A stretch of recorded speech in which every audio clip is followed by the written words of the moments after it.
Thanks so much for being here. I'm Laureli Shimayo. This is a MeWe Awakening panel for energizing body, mind, heart, and soul. We have events throughout the Northwest. We're starting again in the fall, and we have lots of events online. We've been doing this online for 2.5 years, and we've had so many more the last year. We're excited to have people join us from all around the world. Today is an Awakening panel. We have 7 practitioners on the panel today. The theme today is Shine Your Light for Solstice. Solstice is coming. We'll share about solstice, and we'll also share about shining your light. We're available today to answer questions on anything. We might answer questions on the theme or answer questions more in the context of the theme, and we're available to answer any questions. It's free to be here to listen and learn, and it's a small price to ask a question of the panel if you'd like to ask the panel a question. And let's see, so it's $16 to $24, $10 for BIPOC to ask a question, and the information on how to pay is in the chat. We'll put you in line and let you know when we're ready to have you ask your question, and we'll pull you up on Spotlight and you'll have an opportunity to ask it. You can also write it in chat. We can read it off. Lots of different options for how we do it. We'll go through and introduce ourselves first and share about who we are and all of our modalities. And we'll talk about the theme, and then we'll be available to answer questions. We're here until 8:30 p.m. Pacific time, so 2.5 hours. We're excited to have you with us.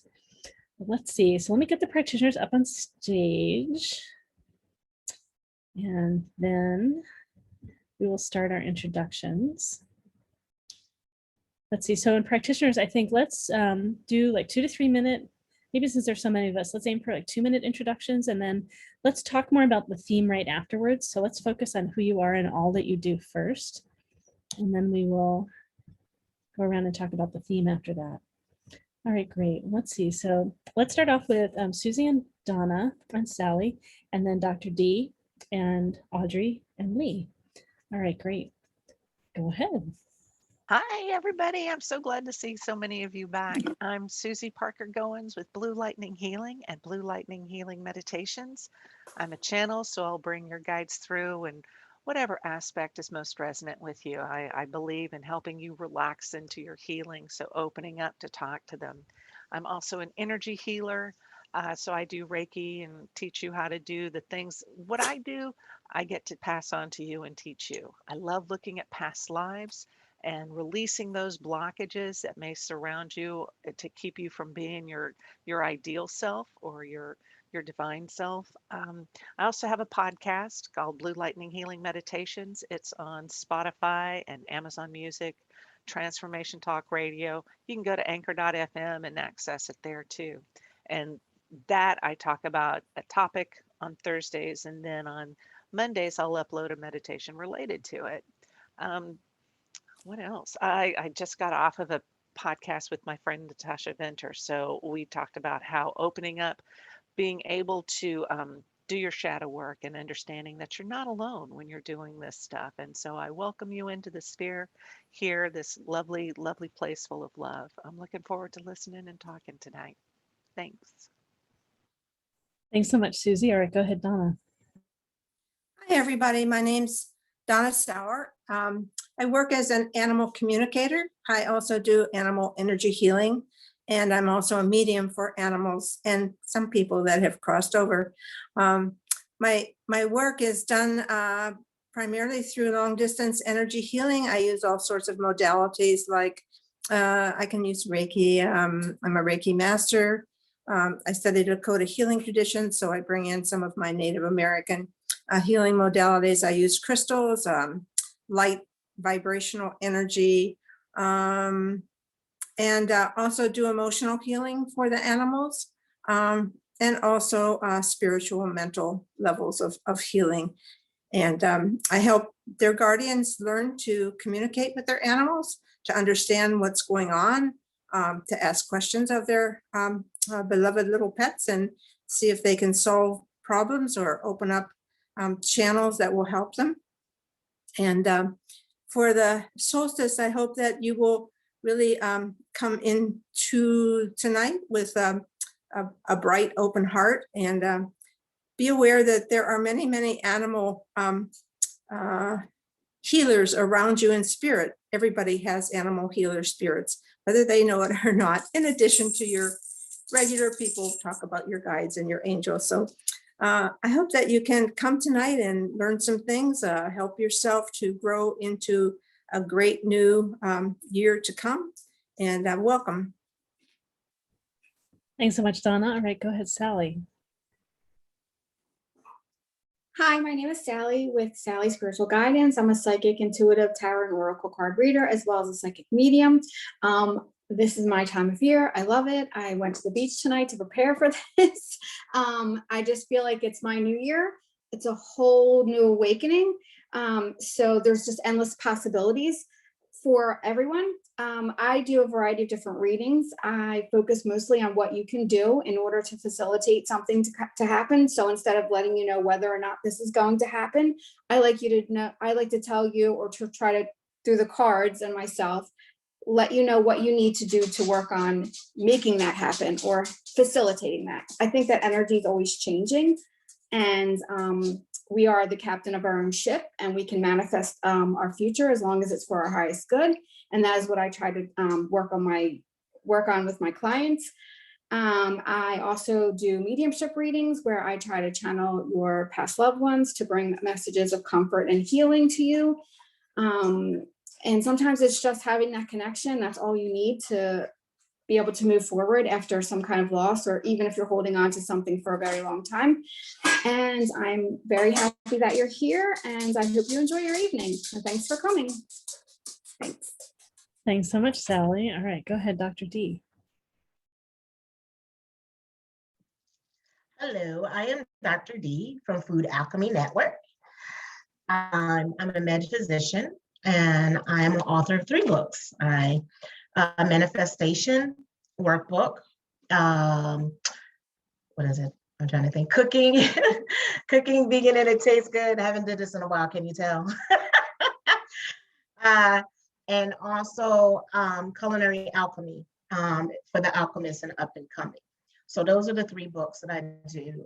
Food Alchemy, we're gearing for upcoming 24-hour video, radio classes that are going to be a network that we do metaphysical 24 hours, where we're going to have documentaries as well. For right now, you find us on Facebook as well as my YouTube channel, Food Alchemy, where we do exercises for the mind and cooking for the body. And also we have a women's panel, and I'm so excited. This Tuesday, we have this great show called When Men Gather and How to Begin the Healing. I'm like, I'm excited, like you can tell. I'm a Reiki master. I'm a Munamaki shaman. I'm also a color therapist, crystal practitioner.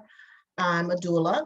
I'm just a woman of many things. I'm just what they call a shamanic medicine person. I've done a lot of, my passion is working with the womb for the woman and the man of healing, because there is a cure for infertility.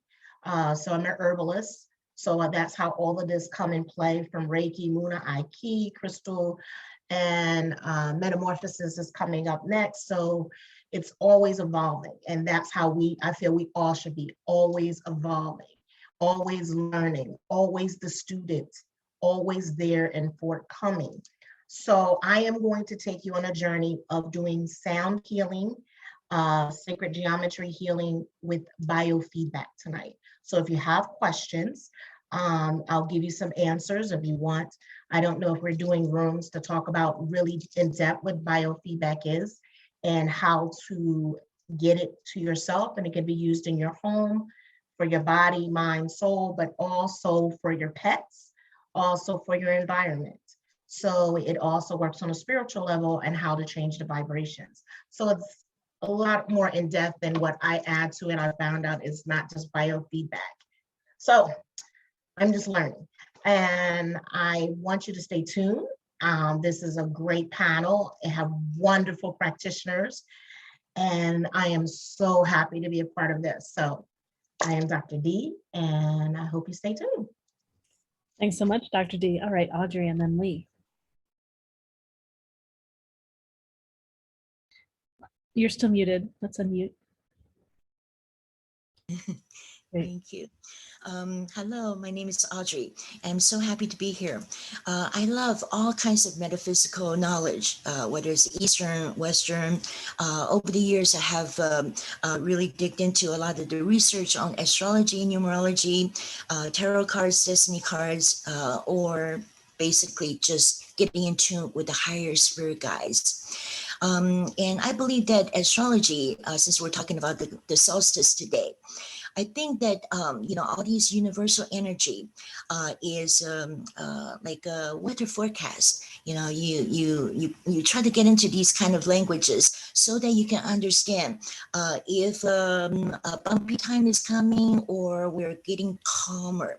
If it's the career time, dealing with the public, or is this something about your family that you have to look into? So there are just a lot of different ways to understand our growth, our lives. And astrology, of course, is a wonderful tool.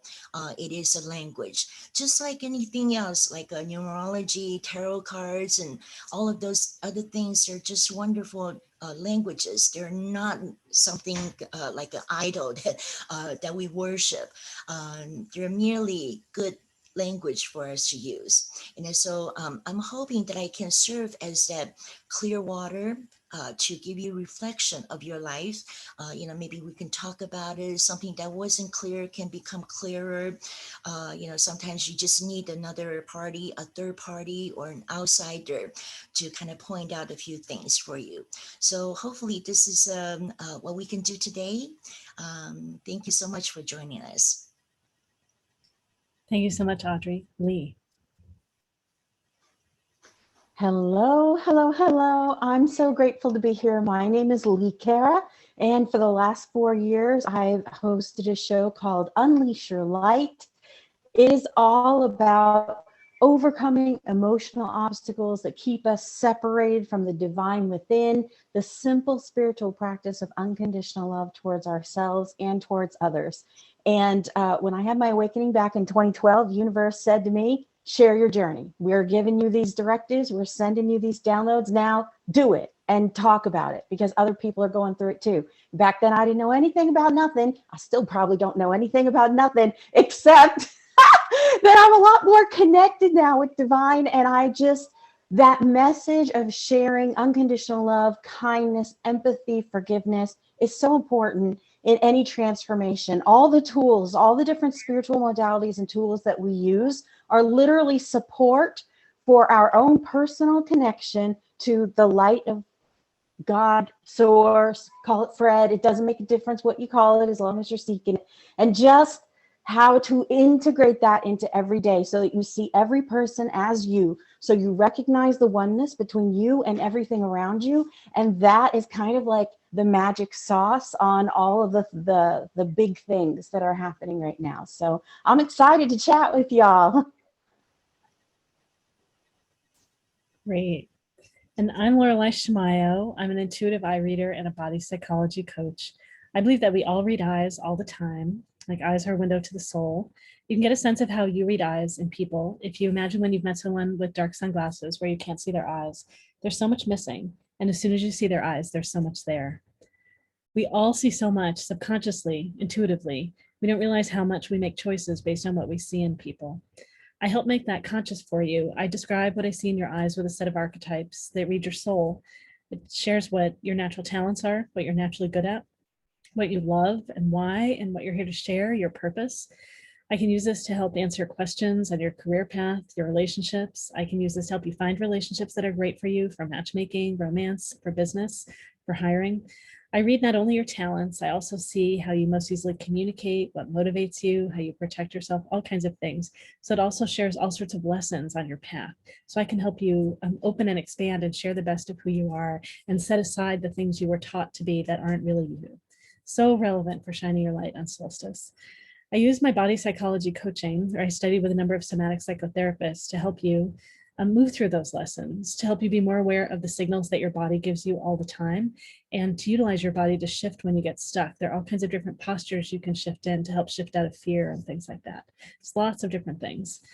Well, one of my big passions is matchmaking. I've mentioned it a couple of times. Conscious online dating is my favorite way to do that.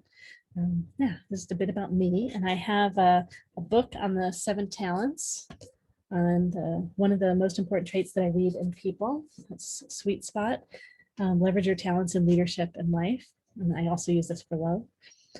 Yeah, excited to be here, and it's just new for me sharing online, knowing that I'm getting ready to be in person too, and I'm going to do my first event in person this weekend, and so that's just been very alive for me. And the waking back up. Spring we usually think of as the time of waking back up, and just given the timing of everything with COVID, really summer is the time that we're waking back up, and more people are feeling safer, and cities and counties and states are choosing to open up, and yeah, lots happening.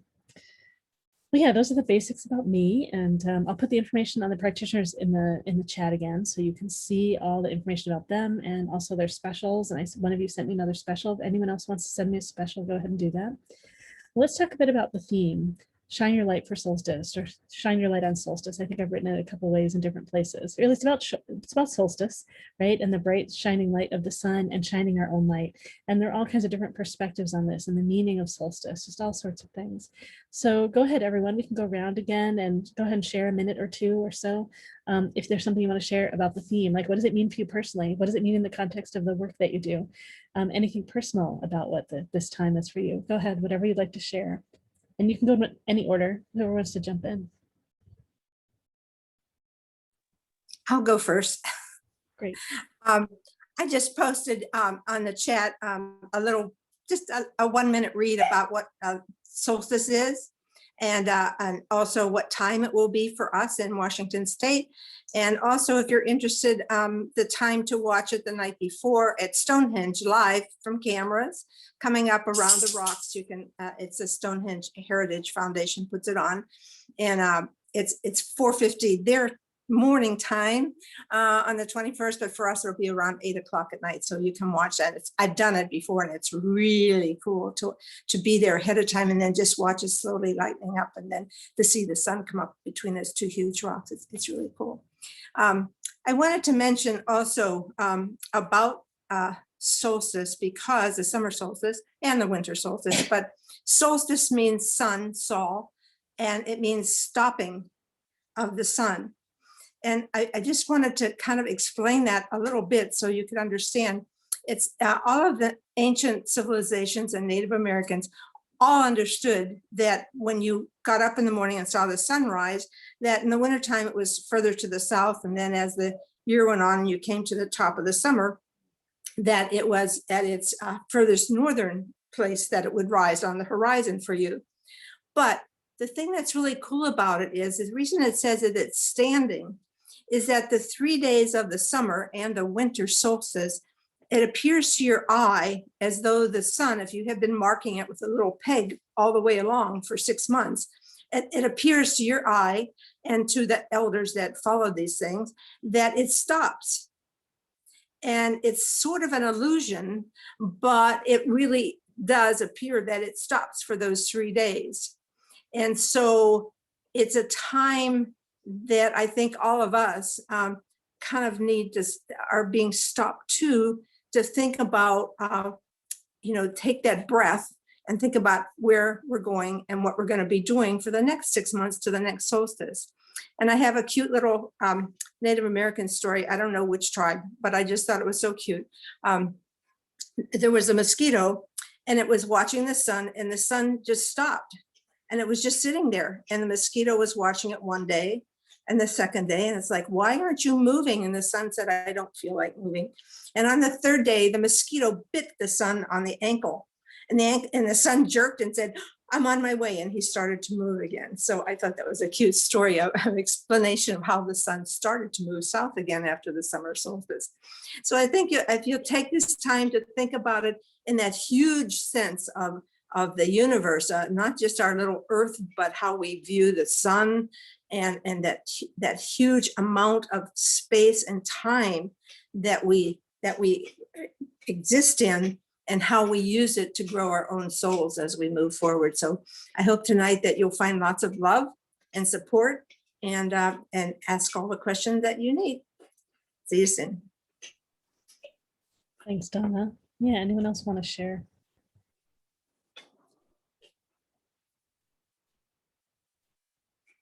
And I'll next, go really quick. go ahead. Okay. I'll be quick. So for me, my birthday is in August, so I'm a summer baby. And when I said it's like my new year, this is kind of like my preparation for getting another year older.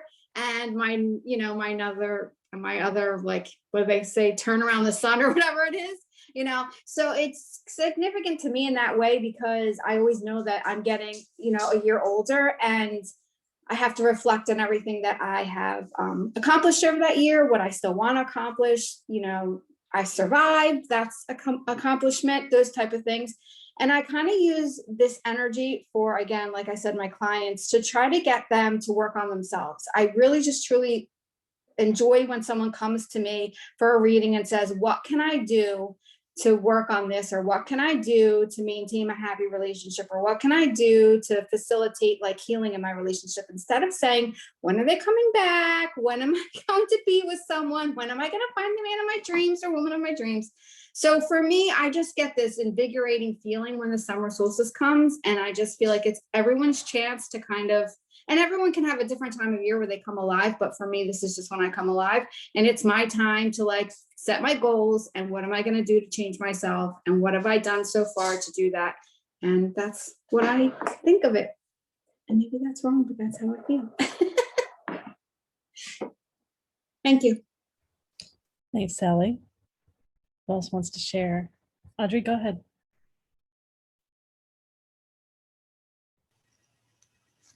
Okay, thank you. So coming from an astrological point of view, every solstice is when the sun goes to a 0 degree of the next sign. So the summer solstice is when it goes into Cancer, or the winter is when it goes to Capricorn.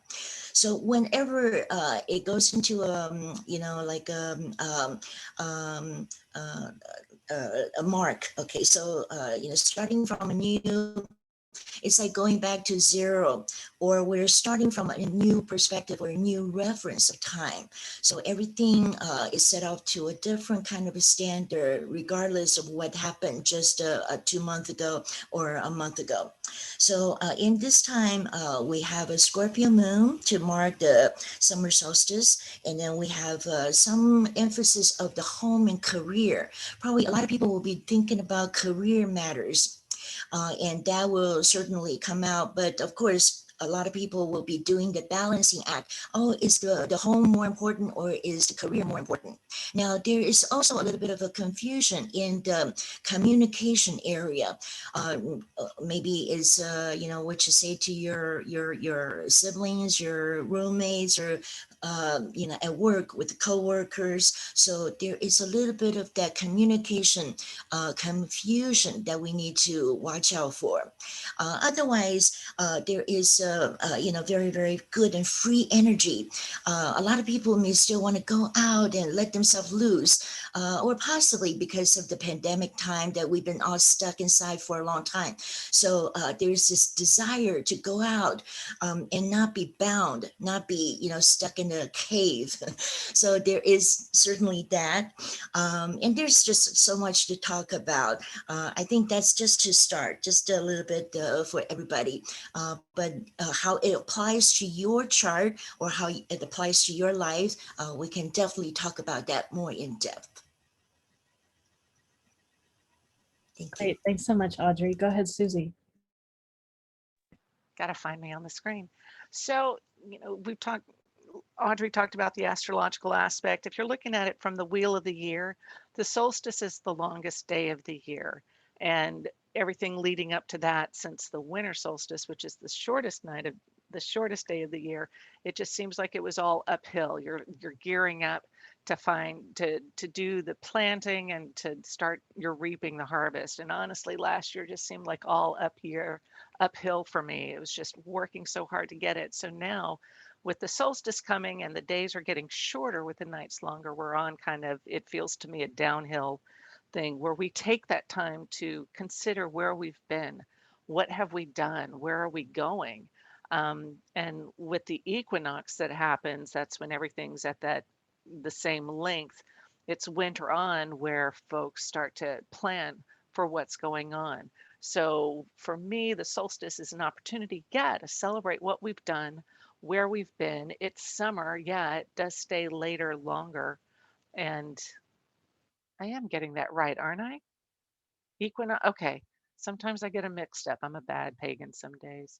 But things, the nights are getting short, the nights are getting longer, and so we get to use the time that we have. You know, John Wayne used to say in one movie, you know, we're burning sunlight. Well, this is an opportunity for us to jump out there and to do the things we want to do. Things are opening back up.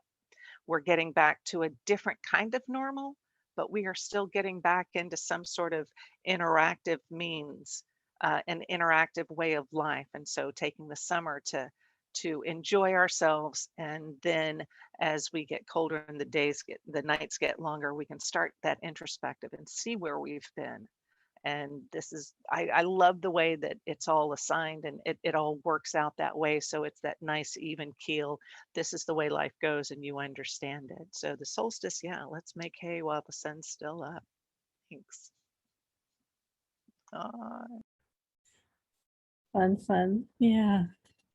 It was so interesting for me how the timing of what we're celebrating and the transitions that we make, they come before really we have the weather of that season, right? So it's still getting so much warmer, and it's going to be so much warmer, but this is the longest day. Just so interesting for me and how all that happens. Let's see, Lee, go ahead. You've got something to share. Okay, well, when I look at the role that the sun has played through mythology, through traditions, now I'm not, the history girl, the archaeology girl, I don't know all the deets, but I do know that throughout history, they've worshiped the sun, it represents life. And here on this day, the sun card in the tarot, I think is like the happiest card you can pull just about.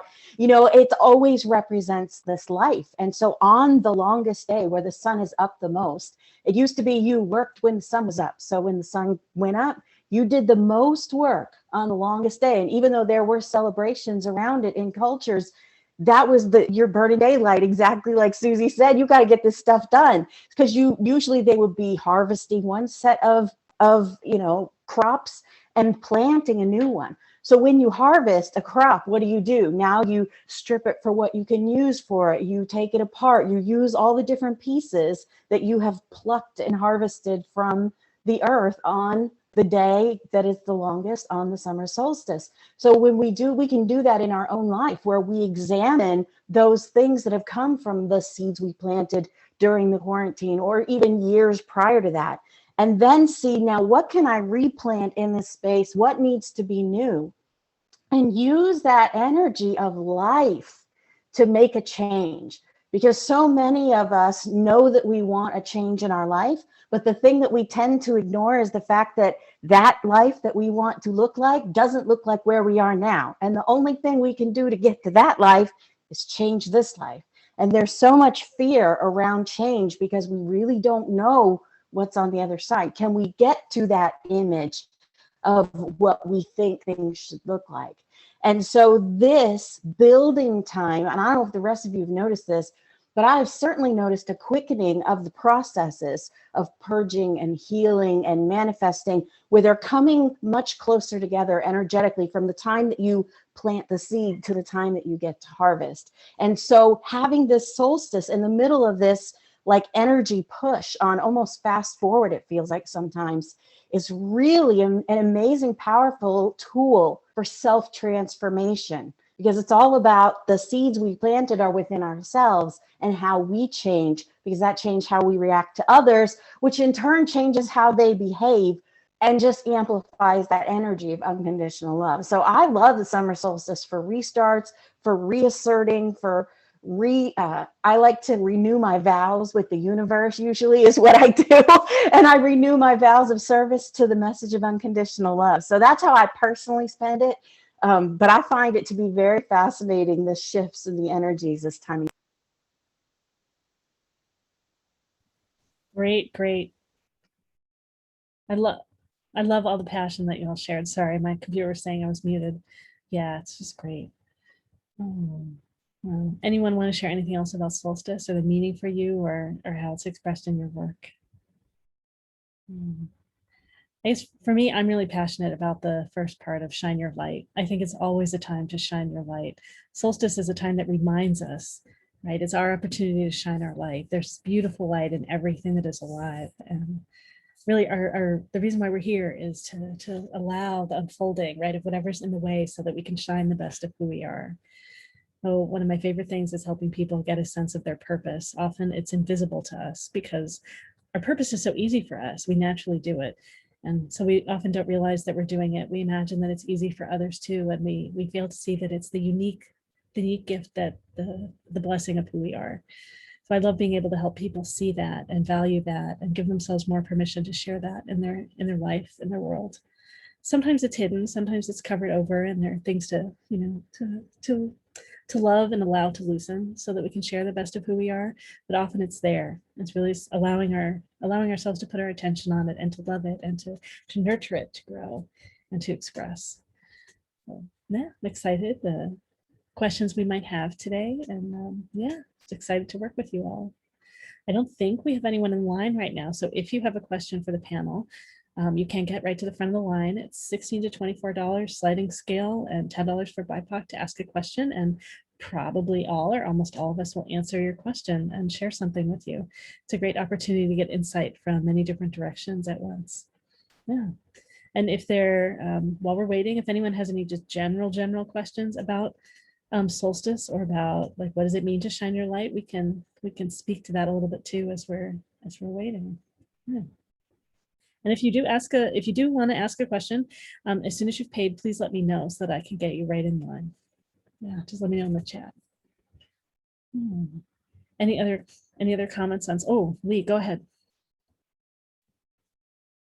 Well, I was drawn to the event for sure because of the name of my show, Unleash Your Light. And you had put this, call out for shine your light. And it fascinated me that so many people were getting the same message, using the same terminology without actually connecting with each other, knowing each other. That was way back, at the beginning. I didn't know anything about this kind of stuff when I got struck with lightning, and in my own personal awakening. But when they showed me the image and said, you're going to do Unleash Your Light, they showed me this perfect light body that we all have. We're all born perfect. We're all beautiful. We're all perfect on the inside. It is the divine energy of God that's inside each of us. The life that each of us lives creates these splats on us of human experience, of trauma, of pain, of, things that we go through in our life that almost they dampen and separate us from that light. It keeps us from shining out. We're always at the exact vibration that we need to be at. It's our human experiences and the self-defense mechanisms that get given to us by these things that happen to us, the triggers that get installed by the people around us and the experiences that we have that keep us from accessing that light more fully. And that to me was the essence of this journey that we're all on, is to be able to expose that light and to integrate it with our human bodies, with our human experience. There's so much to be learned through the ups and downs. And this whole quarantine thing, I think really was like the universe giving a big push to people who were accepting the status quo in their life, thinking there's no other way out. And then they said, oh yeah, you all want this, but nobody's doing anything to change it. Here you go. And while I don't think that was the purpose of what happened, I do think that everything is connected and plays together. And, you can use a misfortune to be your come up. If somebody falls, you can use that to lift yourself up. So I find it very fascinating that this time where we are kind of coming out of the cocoon is literally coming around the time where we are supposed to bloom and grow like the summer flowers.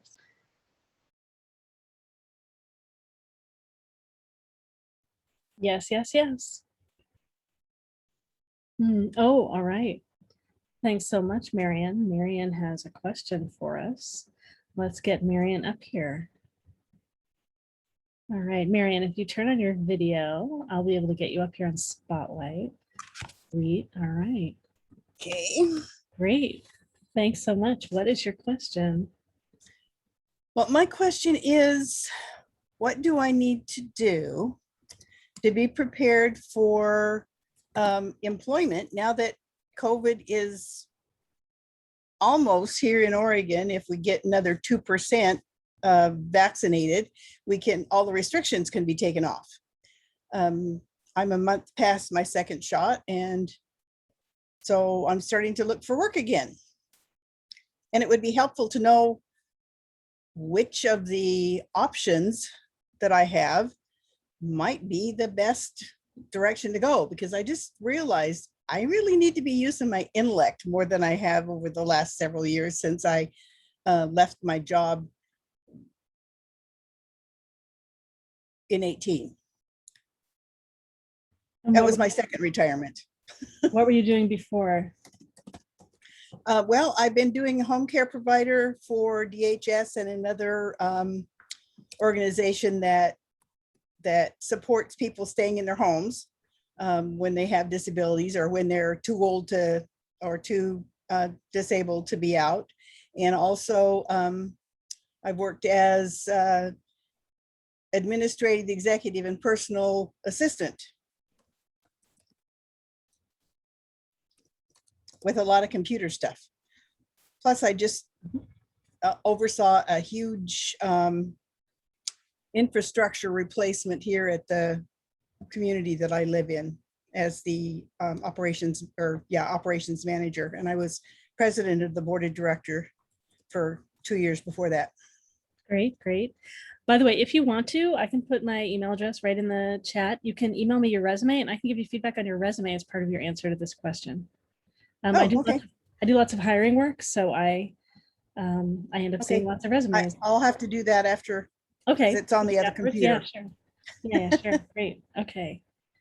All right. So practitioners, if you have an answer to Marion's question, and I have notes of it, for those of you that are new, I have notes of it in the doc, if you want to refer to it again, just raise your hand and let me know you're ready to answer. And and if you need any other information from Marion, go ahead and ask.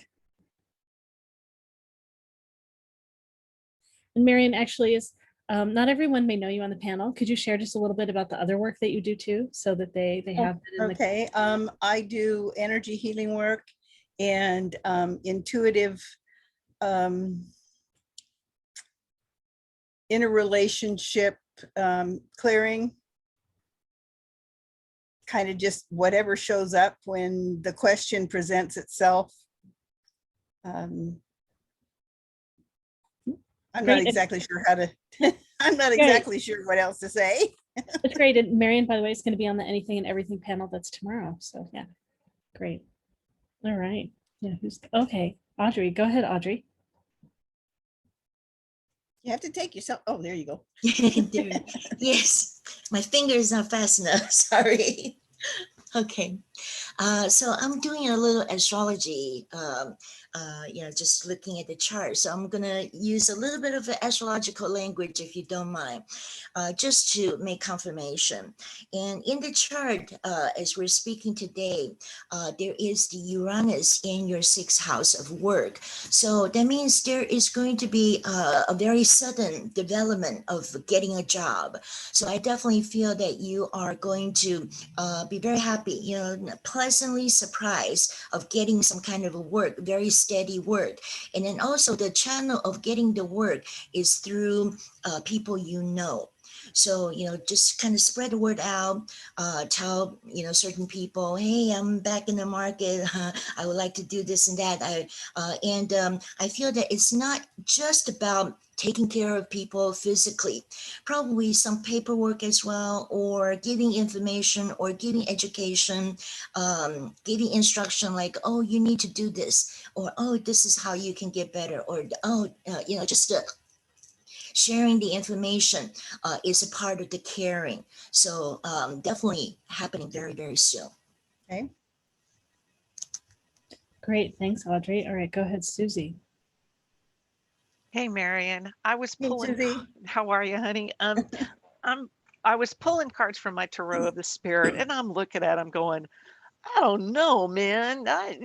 Because a big patch of them dropped down. But then Audrey started talking, and this sudden shift in employment. I pulled the death card. The death card popped out, and I was like, oh, okay, what are we talking about? So we're talking about a big transition going on. So, like Audrey, I don't see you going into this one-on-one health care, but you are at a place. The Hermit showed up, and so there is some of your life experience that you'll be able to do what Audrey, I'm confirming what Audrey said. It's like you'll be able to help people find those resources and help them. What do y'all want me to tell her? Make those choices that will allow them to move forward with. And so you're being more of a guide for other people. You don't have to use your intuitive gifts here. This is going to be very much based in the human part of it. That sounds kind of like the job I'm applying for, and having a phone interview tomorrow with a company that has apartment complexes. Sweet. So coming because of you're coming from this place of love, and so you'll be able to humanize. Is that the word y'all want me to use? Yeah, you'll be able to humanize that interaction between landlord and tenant. So you'll be there. You're not going to placate anybody. You'll be saying, this is what we can do. But you've got that intuitive, not underhand, but you've got that intuitive edge in which you can see what you can say, how you can approach it in such a way that solutions are being made, that you are finding solutions. You're going to be a fixer of sorts. Matching people with homes and figuring out what it is they need that best suits them, and then finding the landlords. And then the other card, the last card I pulled, was the Magus. So that's the magician.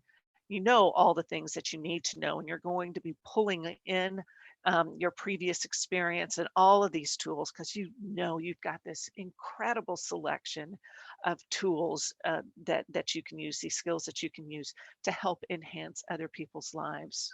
Okay. So thank you. Yay. Thank you.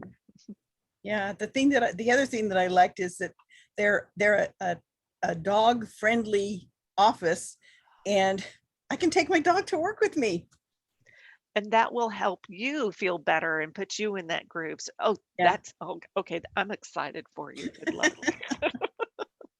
Yeah, I just applied yesterday, and I got the email this morning to asking if I was available for a phone interview tomorrow or Friday, and I said yes.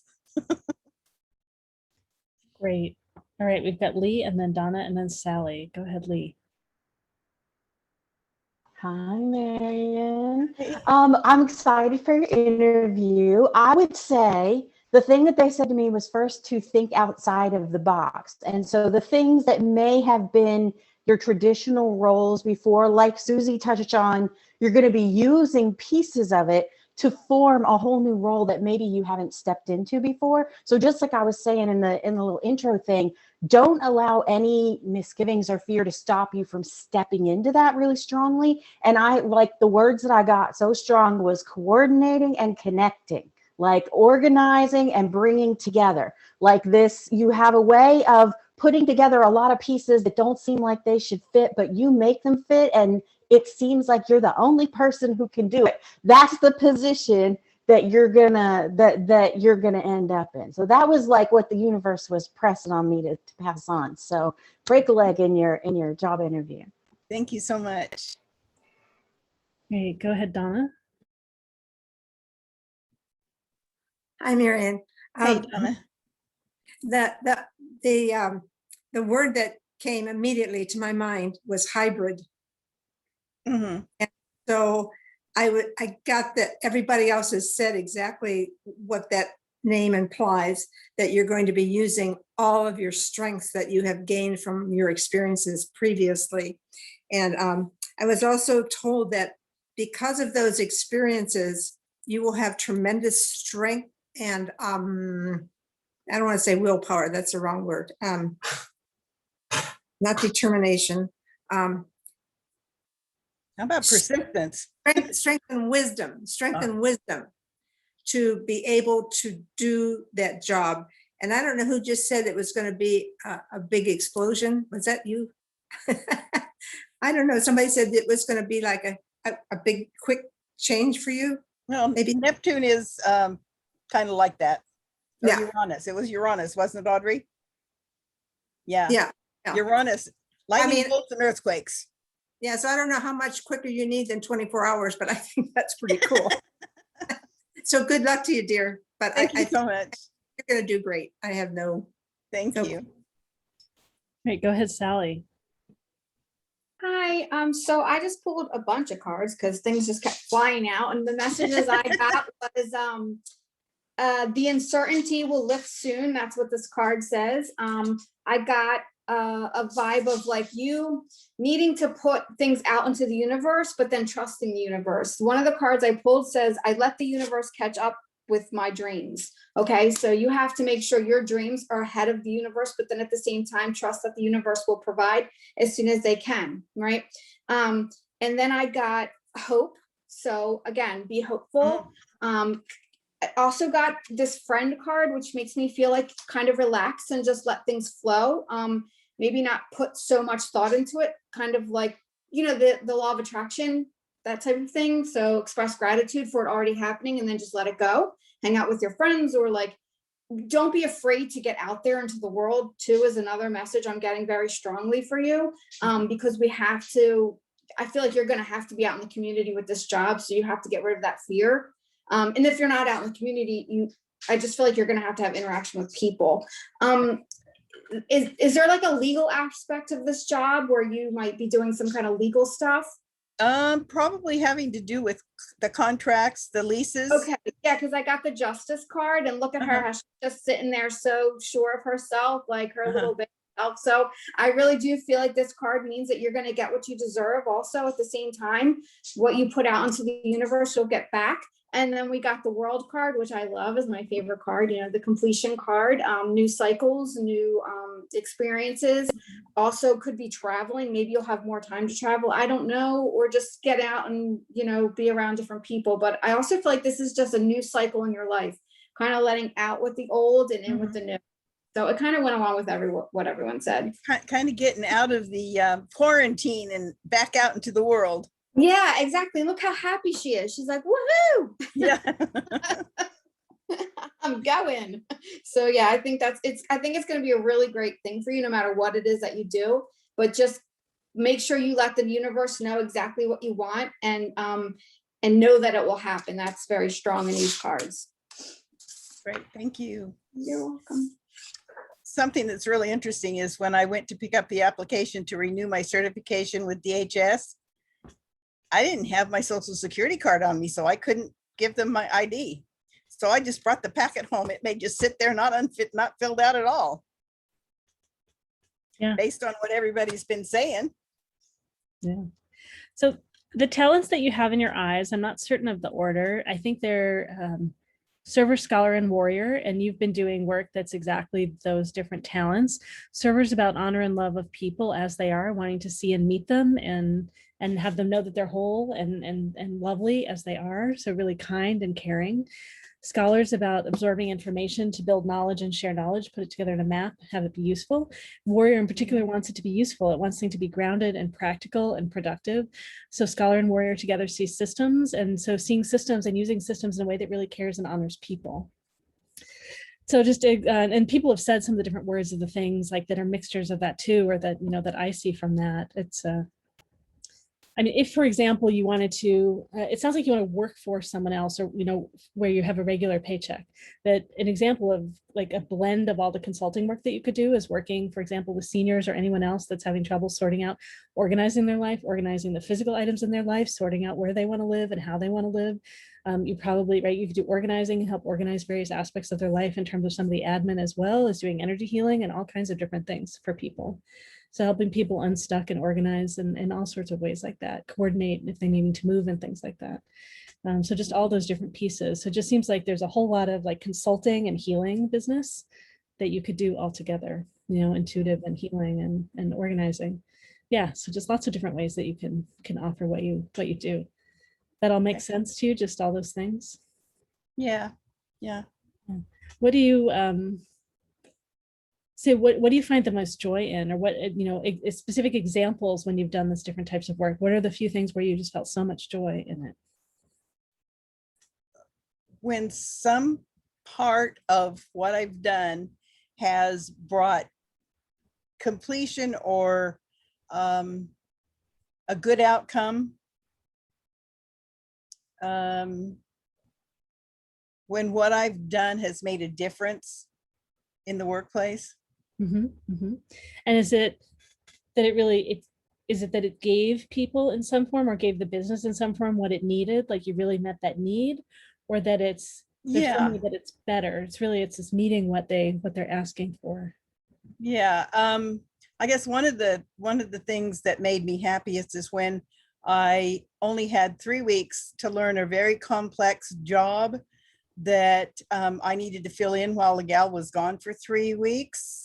And when she came back and saw the shape that the reports were in, how things had been done while she was gone, all the accounting and the things, the bookkeeping for the project, she said it was in better shape than anybody that it had ever been all the time she'd gone on her vacations.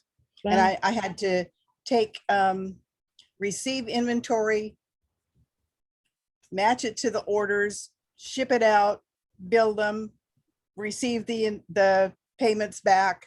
You know, it was pretty complex. I'd never done anything like that before. So It sounds like that made me feel really good. It sounds like you'd be a great assistant running a healing practice or some sort of other alternative wellness practice, right?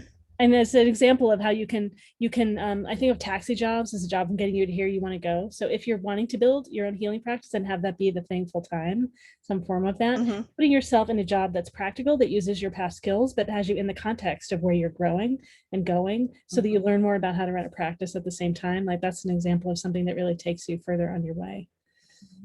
Yeah. So networking, right, with people like some in our MeWe, like Facebook group, and like just networking with different practitioners. There might be a combination of 2 or 3 practitioners that you could support, and just all kinds of things that you still could have stable work and not have just one employer, right, and moves you along so much in your practice. Yeah. Just post my resume on that practitioner site. Say what you're looking for. Yeah, exactly. Yeah. Great. All right. Sally has something more to share. Oh yeah, I just wanted to add one more thing. There was one more card I didn't read. And when you were talking, I reminded me, I forgot it. It says, my super attractor power comes from how I feel, my faith and love, and the joy I put out. So that's, again, when you were talking about her joy, like what makes her happy, this card came in my mind and I was like, oh, I didn't read it. So this is what this is saying. Like, that's where your power is, because you can get another job, like Laureli said, but I feel like you would lack something if it's not giving back that joy that you have, and if it's not helping people and caring for people, or, you know, healing people, you're going to feel a lack in that. So I feel like you might, like she said, it might just be kind of a bridge to another, just to kind of get you along, and then get yourself. It's just a part-time thing. It's not a full-time. So yeah, that makes sense. Yeah, I just wanted to add that card because I liked it. Yeah, thank you for sharing. You're welcome. Great. Anyone have anything else to share with Marion? Marion, yeah, anything else you want to share in response to what we offered? Thank you so much to everybody. I have a much stronger sense of what I've been doing, and posting my resume on the site that I used was a good step towards getting what I need and what I want and what I'll be happy doing. Great. All right. Well, thank you so much for your question. And we look forward to seeing you on the training panel tomorrow. All right. I'll see you tomorrow. All right, great. Let's see. Is anyone else in line for questions? If you have paid to ask a question, please let me know in the chat too, so I can get you in line nice and promptly. Sometimes PayPal is slow to let me know that someone has paid. Maybe no one else in the line yet. Let's check everything. Yeah, so if you have a question, you can get right up to the front of the line. And if we don't have any questions, we can also ask each other questions. We can ask a question and get feedback from the panel as a demonstration of what we do, and we get feedback ourselves too while we wait. So yeah, if we don't have a question, anyone, yeah, the 7 of us, if you have a question, we can ask. Susie, go ahead. What do you want to share? I would like to ask Dr. D, you were talking about biometrics. Did I hear that right?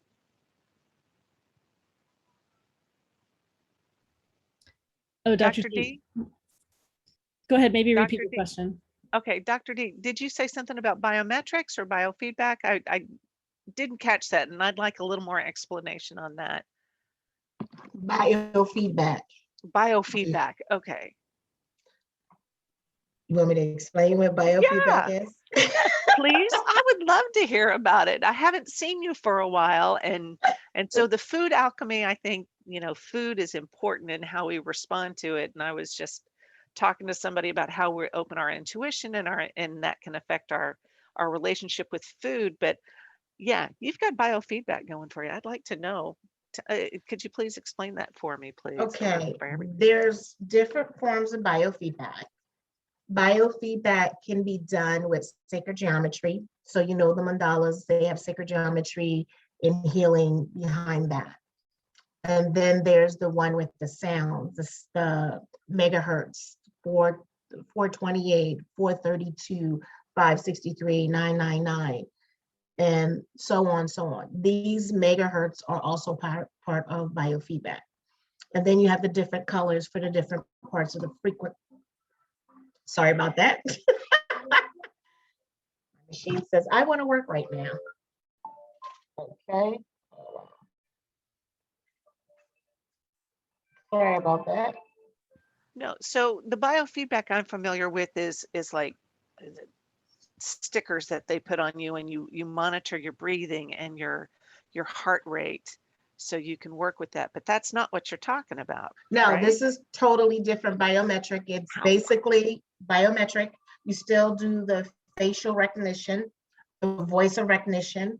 So that is done with your face, your picture, your voice, and we set it up, and it all depends on what you're working on. Now, Royal Rife was a gentleman that developed it with, if you ever heard of Tesla systems, that everything has a frequency. So for different ailments, there's a frequency that it can respond to and start healing. So there's the G note, the B note, the A note, just like in chakras. Every chakra has a sound note for healing and to tap in. So that's what's done with this particular biofeedback. But in cumbersome to that, I want to say the combo is, like I said, the sacred geometry for the different ailments, for the different emotional and even spiritual aspect that it does hauntings. Like if you have somebody that's visiting you, you don't want to, if you play a certain frequency, a certain mandala, a certain notes and crystal set in a certain way, it can clear that area as well as the body. So instead of me, like I put my hands on and I place chakras and I do the crystal grid, you can put that in the biofeedback and make a crystal grid that it's on the people's body to start healing. It's also incorporating Rife Royal sound treatment. So that's basically biofeedback. It heals the body, mind, and soul. It taps into different frequencies to turn on so it begins to heal the body. The color, it opens up or renews or closes down, all depends on what you need it to do at that time. So each system is different that you can call on.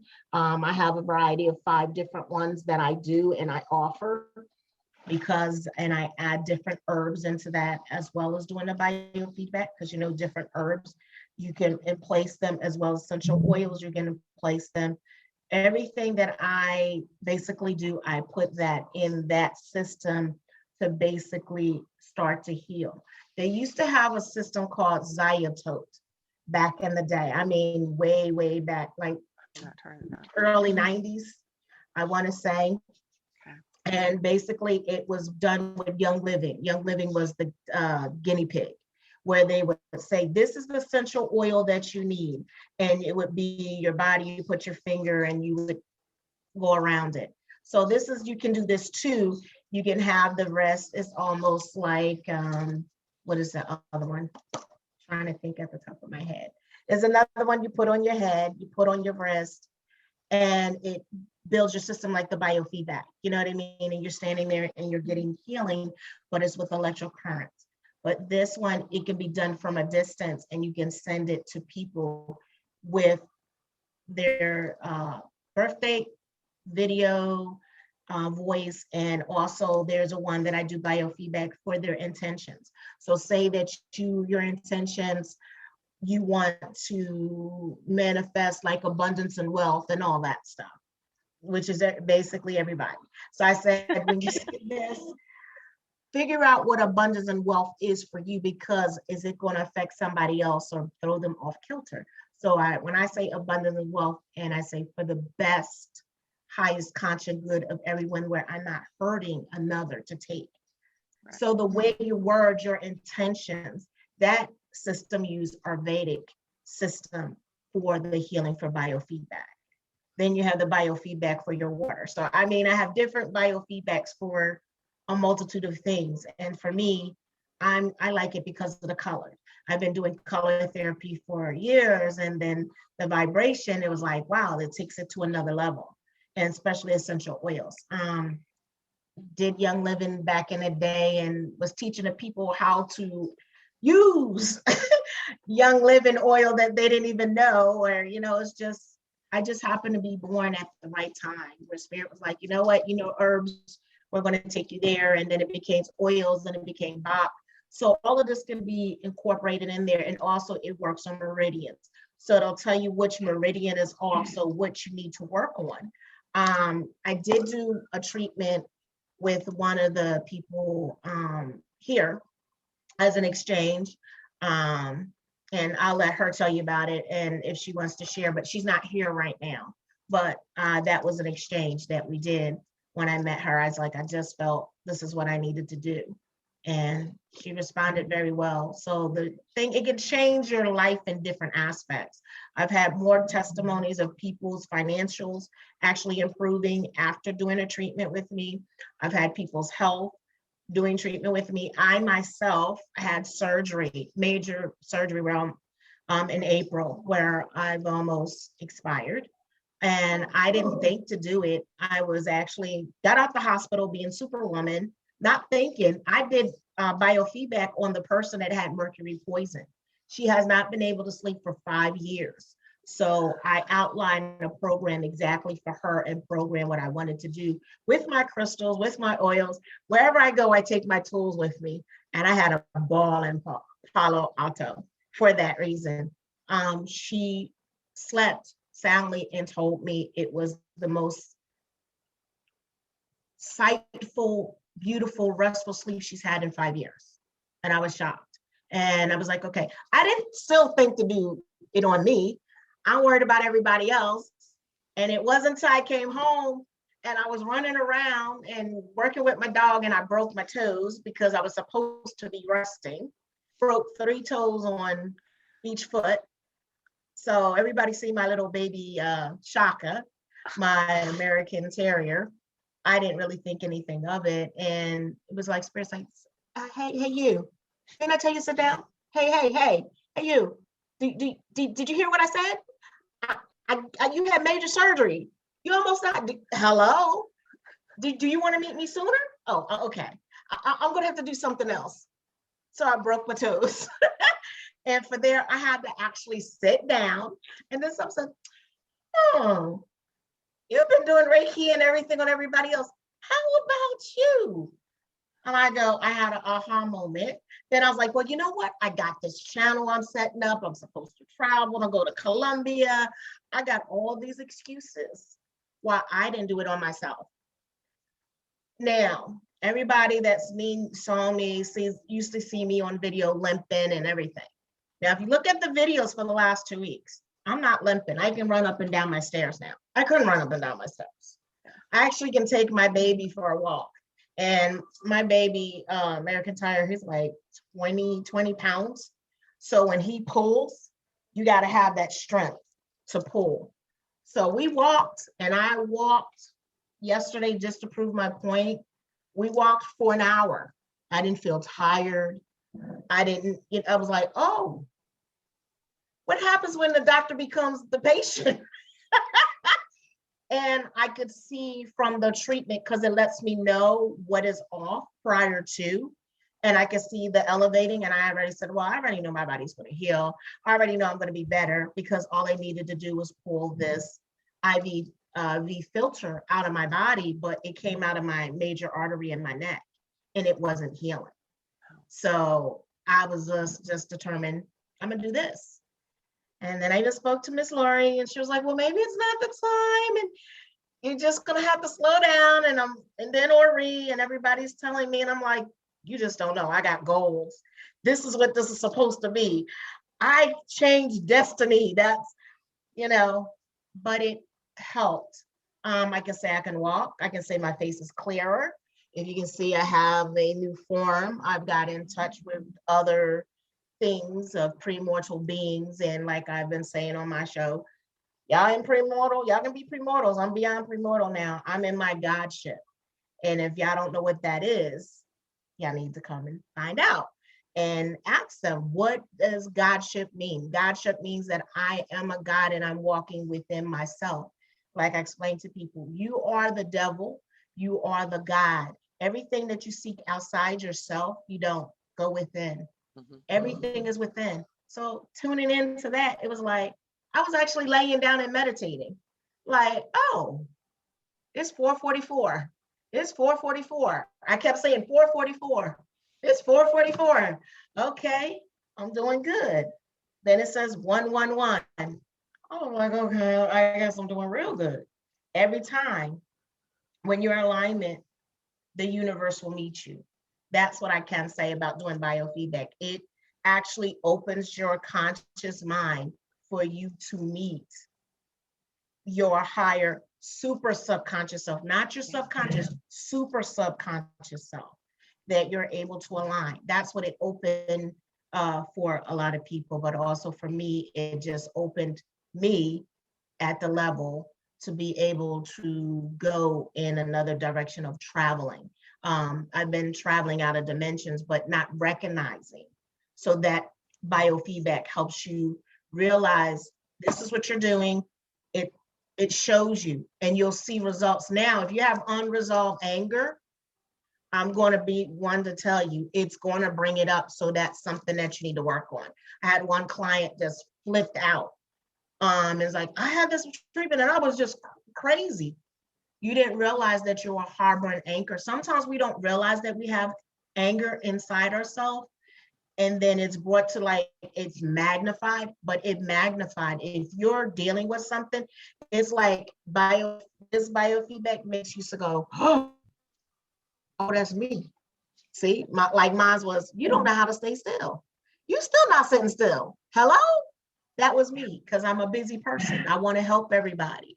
So it had to sit me down for me to say, oh, wow. Hers was her anger. My other friend was that self-love, that it became more prone, that he realized, wow, I'm loving everybody, but I'm not loving myself. Another client had MS, and she told me another one. She hadn't been able to get help. All of a sudden, it helped her be able to talk better and get calm and go within herself. So the biofeedback works with people for different levels at different things, and it helps them get in touch. But I like that it used Ayurvedic. One system does. I like that it uses essential oils, that I can do the crystals.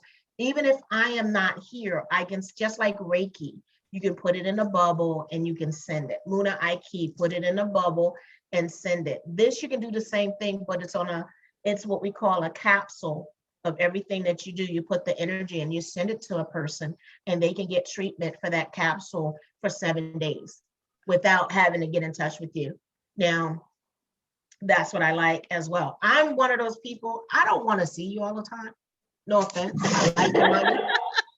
But I want you to actually get it yourself. I don't want to be, like I told people, I'm not your guru. I just speak the truth. That is not my life path, to be a guru. My path is just to be Susy and help who I can that wants to be helped. And if I can teach them so they can help themselves, where they don't need me as a crutch, because I don't want to be your crutch either. I want you to be able to stand up on your own. So that's why I like teaching and sharing and educating. So I'm not there, because I've Great. had someone that called me 24 hours and then think, well, you know what? I paid you and you should just be there for me. Darling, you paid me $5.99 an hour, and I don't think I should be here 24 hours. And that's what I had to learn. I can't save everybody. And that, as a healer, is hard, because that is the S on my chest. Hello, Susy to save the day. I learned all of this by sitting still and doing my biofeedback and working on myself. I'm not meant to save everybody. If you like what I say, good. If you don't, that's okay too. Take what you need and leave the rest alone. And then at some time, if you needed the information, the seed was planted and the plant will grow. I might not be the one to make the plant grow. That's like biofeedback. I'm so happy that So- you're feeling so much better too. You've been through an amazing few months. Yes. Yes. I'm excited now. But yeah, new things. So thank you for asking, Susy. So, and it does help with past life regression as well. So that's another thing that, if you want to work on, it'll take that. Biofeedback has been the bomb diggity since forever for me. I had my son on biofeedback back in the day, because they had said that he could have a form of ADHD. And first thing I did, we did the waters. There's water sounds that you can actually drink. And there was this water called water that you drink, and it had the biochemistry, but I didn't understand behind it. But this lady in Arizona, Dr. can't remember her name, worked with my son, because I said, I'm not putting him in a special class. I'm not doing that stuff. And the colored waters and the biofeedback, where she wrapped the stuff around his head and did the reading of the brain, basically said, you know what the problem is? He said, he's so smart. He's too smart for the world. He analyzed stuff. And I was like, well, he got to deal with this world right now. I'm gonna, like, we don't have time for that. Yeah. But it helped. It helped. Great. I'm sorry. No, No, it's take okay. It's time. great. It's great. It's great to hear more about what you're doing. And it's really exciting, just all the impacts you've made and how useful your work is. Thank you. We haven't had any more questions from the audience that I know of. If anyone out there wants to ask a question, we are here to answer it. But I thought we could also ask each other personal questions too, if we want. So like if any of us want insight on anything. Yeah. Well, since knowing that Dr. D used her methodology on herself, I'm curious to know how our other practitioners use their own methodologies, their own ways of working on themselves. Because I similarly do, and I fascinating. forget.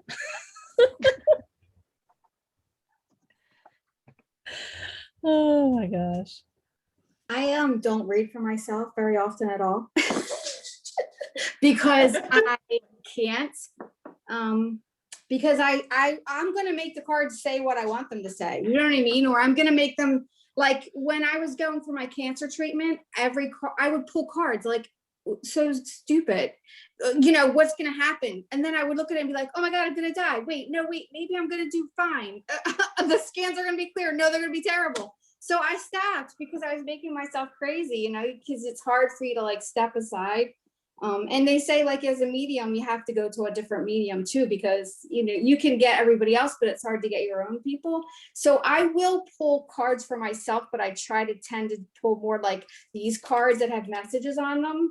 Or like an affirmation calendar or an oracle card, because if I try to do tarot cards for myself, forget it. I am like, the world is ending. I'm never gonna like leave the house. Don't leave the house. Get out of the house.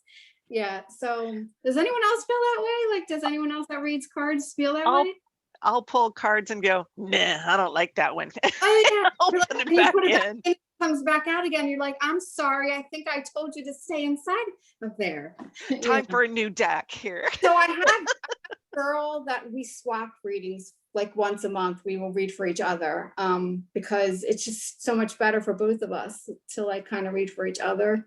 But I got a lot of Reiki too when I was going for my treatments and my cancer, and that helped me a lot. So I am trying to work on doing that myself a little bit. But yeah, I'm not really good at like doing myself. I'm just not. I need a lot of help. I know Lee had something she wants to share too. Go ahead. And that's a great question, by the way. This is a great question.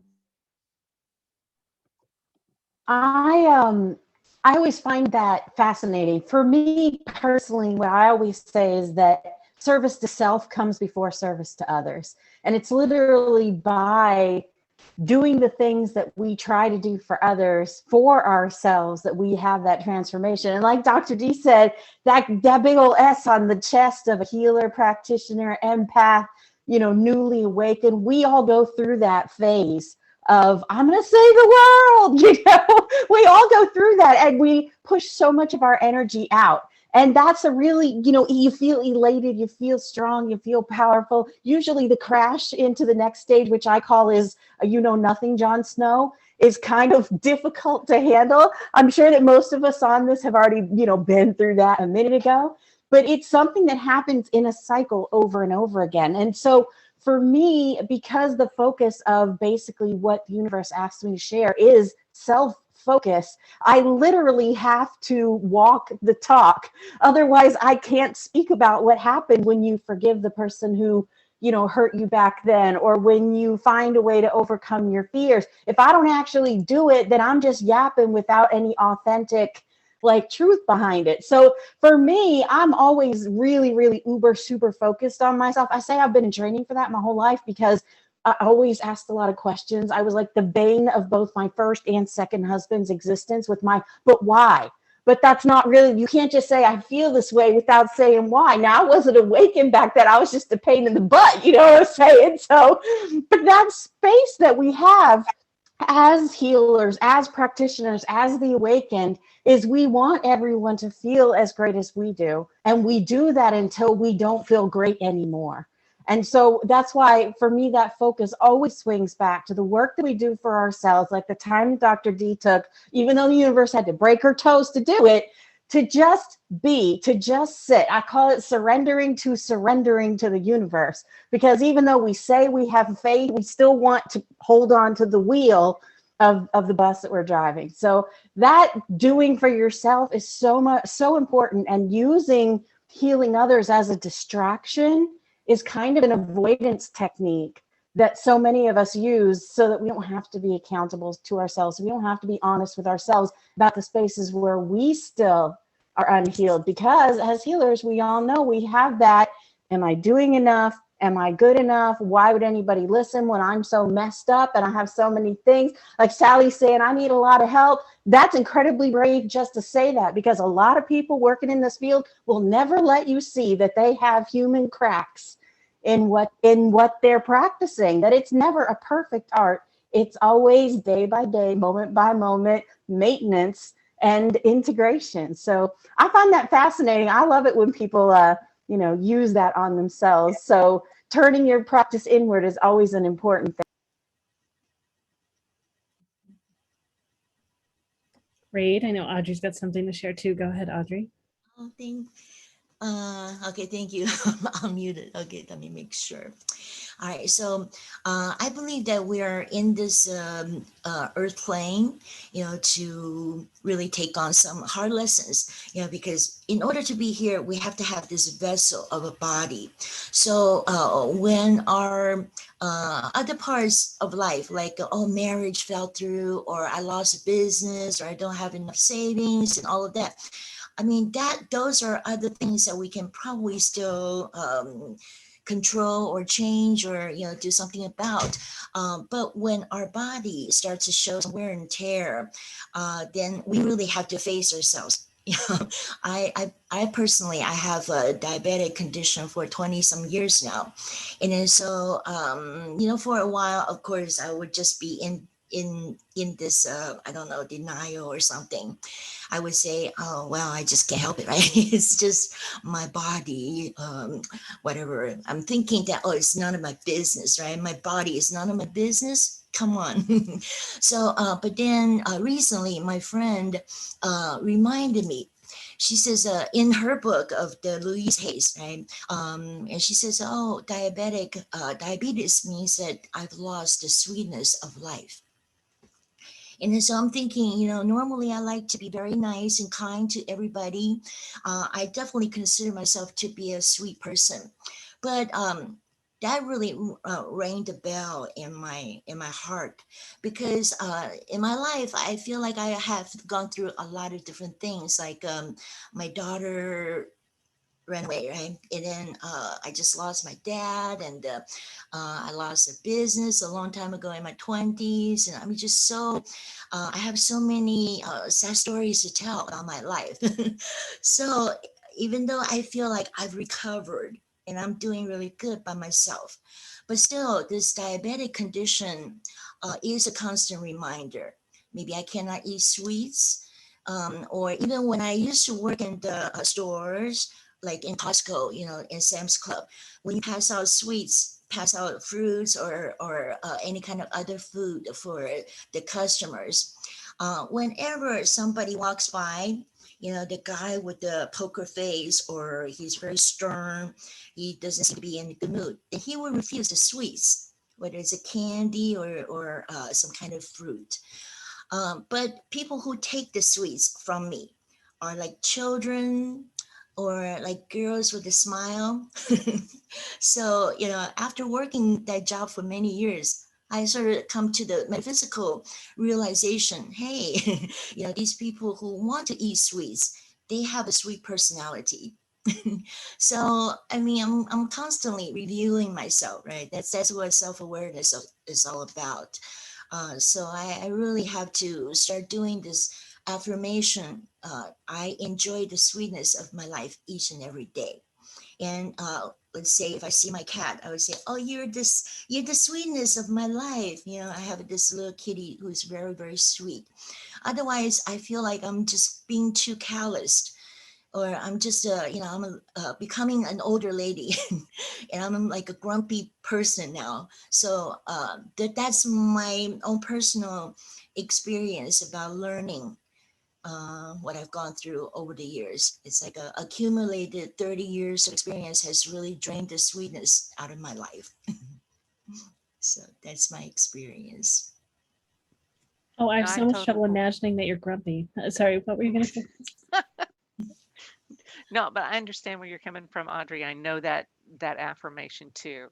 And so doing the same thing, I had a cancer experience and I called in all the Reiki I could. And I worked so hard on all of my shadow work, dealing with my past, with the family experience with cancer, and forgiving my mom and my sister for going. And so I used a lot of those tools that I know, but being on the panel, being on a panel like this, it's like, wow, you do that. And so recognizing that spectrum of experience and how we're able to apply it to ourselves, that it heartens me, because we don't all have to be that deeply wounded healer, but we do need to know what we're talking about and how it applies to us. It's not always, well, this is what I did and I'm like this, and it's all about me. It's not all about me as a healer. It's about person as a client and applying my knowledge to them. And so I appreciate everybody sharing. Thanks. This is great. I'm happy. So, Great. And it looks like Donna's got something to share too. So go ahead, Donna. Yeah, I have been really enjoying listening to all of you. It's really interesting to me. I've only been doing this kind of work, like I guess you would say formally, for about 5 years now. But when I'm almost 80, and I look back and I think, oh, I had a really cool spiritual experience then. I had this, I had lots of problems, all of us have had problems, but then now, every now and then I'll say, that was a cool moment. I didn't even realize what was going on there. So it's like, when you get to my age, I said to my friend the other day, I would just like to have one morning that I jump out of bed like a 7-year-old, no aches, no pains, happy, happy, happy, ready to take on the day. And so now, you kind of wake up and you think, okay, what good things do I want to think about today? And then you kind of stretch a little bit, and then you get out and then you have your coffee. And then pretty soon the day looks a little sunnier. But as far as healing myself, I think that it's really I'm very conscious of when I'm not in a right mode, I guess you would say it. And whenever I do my healings with animals, before I ever do anything with the animals, I always go through a whole series of grounding myself, clearing my chakras, clearing my circuits, bringing up my life energy, balancing my lateralities, placing myself in a pink ball of protection, and then I do my Lakota 4 directions, where I call in the spirits of the 4 directions with each of the animals in those directions, and asking for strength and healing from each of those in its own way. And then, so that prepares me every time, because that is what I do before I do an animal. So before I do an animal, I always ask permission. And then if the animal always has said yes, but I check first. Sometimes they don't want everything. But the very first thing I do with them is I ground them. I clear their chakras. I clear their circuits. I balance their lateralities. I bring up their life force and their life vitality. And I put a protective cloud around them. And usually it's pink, but sometimes the animals say, I'd really prefer royal purple, please, because I come from a long line of royalty or whatever they want. But I always find that when I prepare myself in that way, then I feel, for lack of a better word, okay. I feel like I can do the work that I need to do with the animal, but I also feel better. And if I don't have a reading for a week, then I can kind of feel like going down there. I think I need to just do this for myself and go out on the grass and touch some trees and do all of my things. And that brings me back into the space that I need to be. So I don't know if you call that healing exactly, as much as it is like maintenance. I have a bad knee, and I'm not really sure I even want to think about getting a knee replacement, because I don't really like hospitals. I'm thinking of all the other germs I'm going to pick up while I'm in there, the people that aren't wearing their masks, the health workers that refuse to get vaccinated. And so, but I do have a friend that does, oh, what the heck is that? She's a healer, but she does something about tea something. Oh, but if I asked her, oh my gosh, I'm set for about 3 or 4 weeks, I mean, it still gives out a little bit, but I don't have the pain. And so I don't hesitate to ask my friends for some help in healing myself too, because sometimes they can do it better when they're not emotionally involved with my expectations or what I think I should be getting out of the healing I'm doing. They just do it. And I'm like, okay, that felt good. Thank you very much. So anyway, that's all my 2 cents worth. That's great. It's great. I know I go through like forgetting and remembering to use my tools, or I use my tools in a more subtle way with me than I do when I work with my clients. Like I use it in like very consciously, like in a bigger way. And then sometimes I play with it and I'm like, oh, forgot, don't think about it. And yeah, kind of wandering back in. But definitely all kinds of relaxing, and I use tools that aren't really my tools too. Like my knee started feeling funny yesterday, so I started walking up the stairs with like rotating it. So I'm trying to remember, what is that called? It's the do you all know? There's a way that you're rotating the body as you move, and it's so it's often a way of unwinding the body and helping the body kind of heal itself. I don't know. There's one. So I use a whole bunch of different things, but yeah, my knee stopped hurting. So I just play with, and I don't know, I've never been trained. I don't know how to do it properly, but I just play with how to like rotate until it feels better.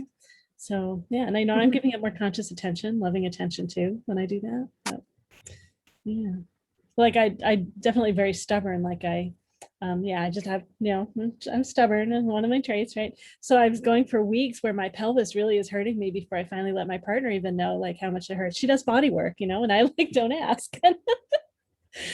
Yeah, so funny. So yeah. All right, Donna's got something else to share too. And Lee had her hand up for whoever wants to. If someone's responding to me too, go ahead, just jump in, and then if someone else wants to share something else, we go in order. But And this is kind of for you, Laureli, but for everybody. A long time ago, I read or I heard someone, a psychologist or psychiatrist, was talking about how we see ourselves in a mirror and that we don't see ourselves as others see us.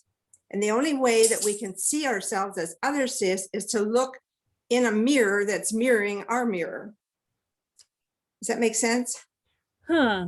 Okay. In other words, like if you're looking in the bathroom mirror, you need to have another mirror behind you that you can see what you look like, because then that is how other people see you.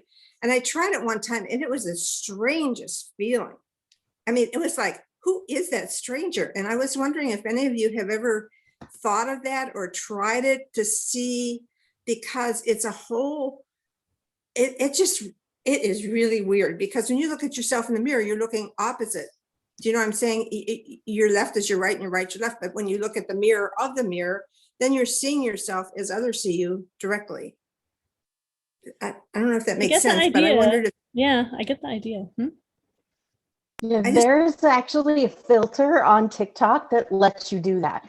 And there's a sound that goes along with it, because you put little sounds with what you're doing. That says something about, this is the way that you truly speak. If you look at yourself and you think that you're ugly, this is the way that you actually look. This is the way that other people see you. And it's all these girls where it turns around, they're like, oh, yeah. Like, they're able to see it in a different way. It's very interesting how just shifting your perspective, literally shifting your perspective, gives you a different view of yourself. Dove Soap did the same thing. They had people draw their own outline of the size they thought that they were. And then they brought them in and compared it. And usually they were off by huge amounts, either over or under, estimationally over, of course, their size and what was going on with that. I wanted to address the physical stuff. So if we wanted to head back to that at some point, I wanted to talk about the physical integration, like the pain and the stuff, because I'm noticing like a theme going through the conversation. But I don't want if Donna had more about seeing yourself differently. I'm going directly to TikTok. I want to try that out. Thank you. It's so much fun. I have to say, I got a little bit addicted to TikTok over the last several months. But let me tell you something, Gen Z is killing it. They were doing things through this whole, pandemic and quarantine that were literally changing the world as we know it in a second, just by all of them banding together. So I love my TikTok peeps. I do readings over there, and it's a lot of fun. It's a lot of fun. But what I wanted to address was that we had so many people that shared a piece of their own physical pains and problems and the aches and the chronic illnesses. I also too participate in that, and have been carrying a neurological thing since I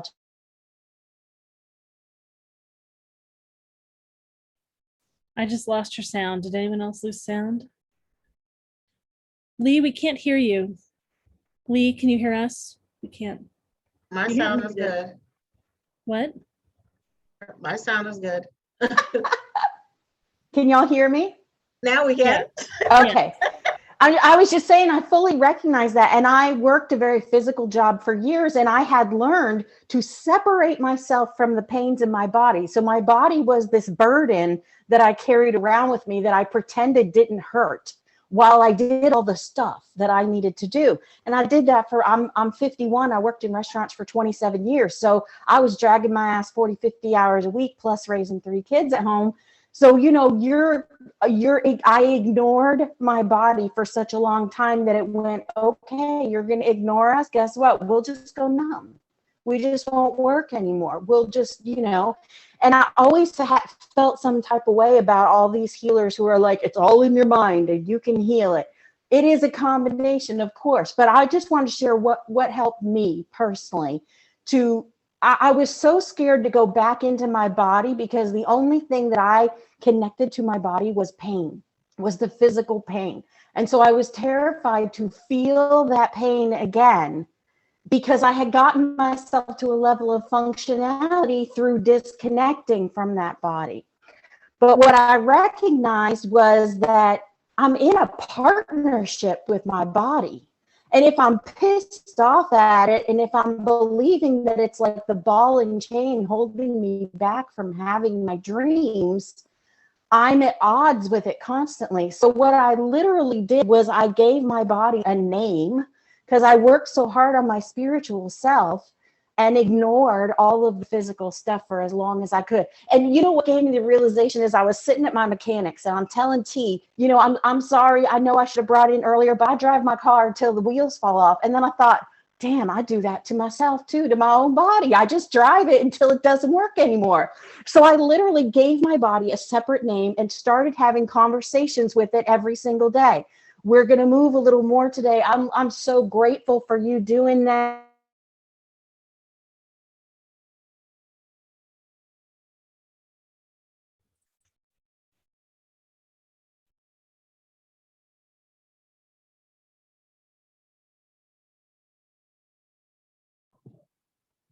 I didn't, is my mic off again? Sorry. I'm just saying that I was able to find, I feel differently about my body feels differently about me, and I have literally had miraculous changes in my health. Am I ever going to be perfect? I have no idea, probably not, but I'm moving there, and I have faith that the universe is going to take me to the place that I need to, as long as I'm going along with the program and agreeing to work with my body to do what is necessary to get it there. So that was like a big jump for me, just acknowledging that we're a team and we're working together and talking to it in a loving, kind, thankful way. No, that's great. That's great. Unfortunately, some of how I use my work with me is on the back end where like that was just like a couple days ago. I actually, in hindsight, right, I had a trigger come up with my partner, and I said something that I regretted. And afterwards, I could realize, oh, I was triggered and blah blah blah, and I was wanting this and then I didn't say that, and like so. Sometimes I, you know, fall into my own wounding and my own lessons. At least I realized quickly afterwards. That's probably definitely a way that I very consciously use my tools. But sometimes, right, I still like lessons of being human too. Mm. Oh, yeah. Well, if anyone has a question for the panel, we're definitely available to answer questions. And yeah, just I know it's summer and it was totally a beautiful day today out here in the Northwest. And so sometimes it's quieter when it's summer and when it's a beautiful day. And yeah, it's just if anyone has questions, we would love to answer them. It's a small price to ask a question of the panel, and we're happy to answer and share our wisdom with you. And we can go back to sharing about our own things too. I just wanted to we want to be available to answer questions as a priority in case people are available for that and interested in that. And if you've paid to ask a question and I have not noticed, please let me know. We do have a lot of panels this week. I'm going to be out of town, and then we have the 4th of July holiday. And so there's a lot back to back happening right now. So, all right. I have a question. Oh, yeah. Well, let's see. And did you want to ask a question of the panel? There's a price to ask, or do you have a general question that you want to ask? Just a general question. Yeah, go ahead. Okay. Say one hears things, I guess that's clear hearing or whatever it is, I don't know. But suppose you wanted to see visions instead of just hearing things, you know. Oh, well, yeah. So when hearing things, it sounds like you're talking about clairaudience, so clear hearing. And it sounds like you'd really like to have clairvoyance, clear seeing. That's what if you're talking about Yes. yourself, is that correct? Yes. Yeah, great. I'm sure for a practitioner will have some things just to share about that. And I guess if I can ask you a question, what has you not want to hear, or what has you not be satisfied with hearing? Well, what I mean by that is I don't necessarily hear things, but I hear, for some reason, I keep hearing music. I could be laying down, get ready to go to sleep. And, you know, I live in the country, and trust me, there's nobody really around that plays the kind of music that I tend to hear sometimes. So, but I'm saying, I've been told in the past that I could read myself in various things, and I do have those gifts. They just haven't fully opened up for me. And I don't necessarily know why, but I feel that things come to me and I could basically speak to them, but I'd like to kind of see these things and hear them. You know, just like, say, for example, you want a particular sign, right? Say, for example, you want to know that you're doing the right things right now. And you say, show me a sign. So, you know, you drive down the street, everywhere you go, you're looking at things to hope to see something that says, yes, you are doing the right things or whatever. And it doesn't necessarily happen, meaning if it needs to happen that way. Yeah, yeah. So I know Dr. D wrote something in the chat, and I totally agree with you, Dr. D. And then Susie has something to share. Go ahead, Susie. What I Thank find you. is hey Eddie, when I find that I'm asking for a sign, I find that, and maybe it's just me, that my guides like to mess with me, but I will find it in unconventional ways, to find out if I'm on the right path, and if I'm looking to see a great big YES etched across the sky. Well, yeah, it could be that, but it could be some other sort of meaningful symbolism that means go for it, in a different format. That's one of the things when I talk to folks and I say, well, you know, you want to connect with your guides. First off, you got to ask them to help you, and that's what you're doing. Show me a sign, and then you can also define what signs you get. There's a story I tell so many times about somebody who said, yeah, I want to see an eagle, I want to see this triple rainbow, and I want to meet Paul Allen. That was the deal. And obviously this was a few years ago, and the person was sitting up in her loft. There was an eagle on a branch. She went, okay, that's cool. She's driving in from the peninsula. There's a triple rainbow. That's cool. So she's like, all right, you guys are 2 for 3. And it's like, okay, what about Paul Allen? And she's standing in line at the bookstore and saw this gentleman in front of her with a very distinctive ring. Took a note of the ring and went, okay, that's cool. Next day in the front page, there was Paul Allen and there was his ring. And so she did see him. She just didn't meet him face to face. Mm. So looking for things in other ways. I mean, what would mean yes to you? You know, let your guides know, okay? If you know, like angels. For me, it's feathers indicate angels. And once I was walking to school with my kid, I saw a couple of feathers. That's cool. I ignored them. And then on the way back, I thought some sort of seagull had exploded around because there were feathers everywhere. But that was the angels getting my attention. And as Dr. D had mentioned, it's like, what did she say? She wrote something like, they're asking you to listen. So that's a way to open up to them, is to first off hear the music, ask for the message in the music. What are you trying to tell me there? And then as you learn to trust what you're hearing, and then you can trust what you see. So you're just stretching your muscles, you're working the muscles and strengthening that intuition. So listening and trusting intuition is the best way to open up to gifts. Documenting them, that's a good thing. Writing it down too. That makes sense? Definitely. Thank you. Yes. Yeah. All indeed. right. Yes. That's great. That was That's great. cool about seeing all those feathers.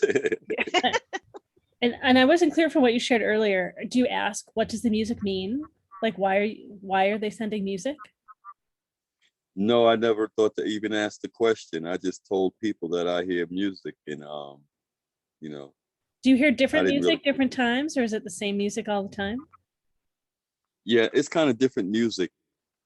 It's kind of different music. It sounds like some version of, I'm just going to make this up, like light language. It's just a different language, and then it's like, so it's, what is it telling you? What does it mean? And I know Audrey's got something to share too, and so does Donna. Oh, so does, sorry, Audrey, and then Lee, and then Donna. Go ahead, Audrey. Thank you. All right. So I have like 2 points to make. I think that the feeling, it's like tentacles that we're born with. You know, some people in this real physical body can smell better. You know, they have a very, very good nose, right? And then so they rely on their sense of smell.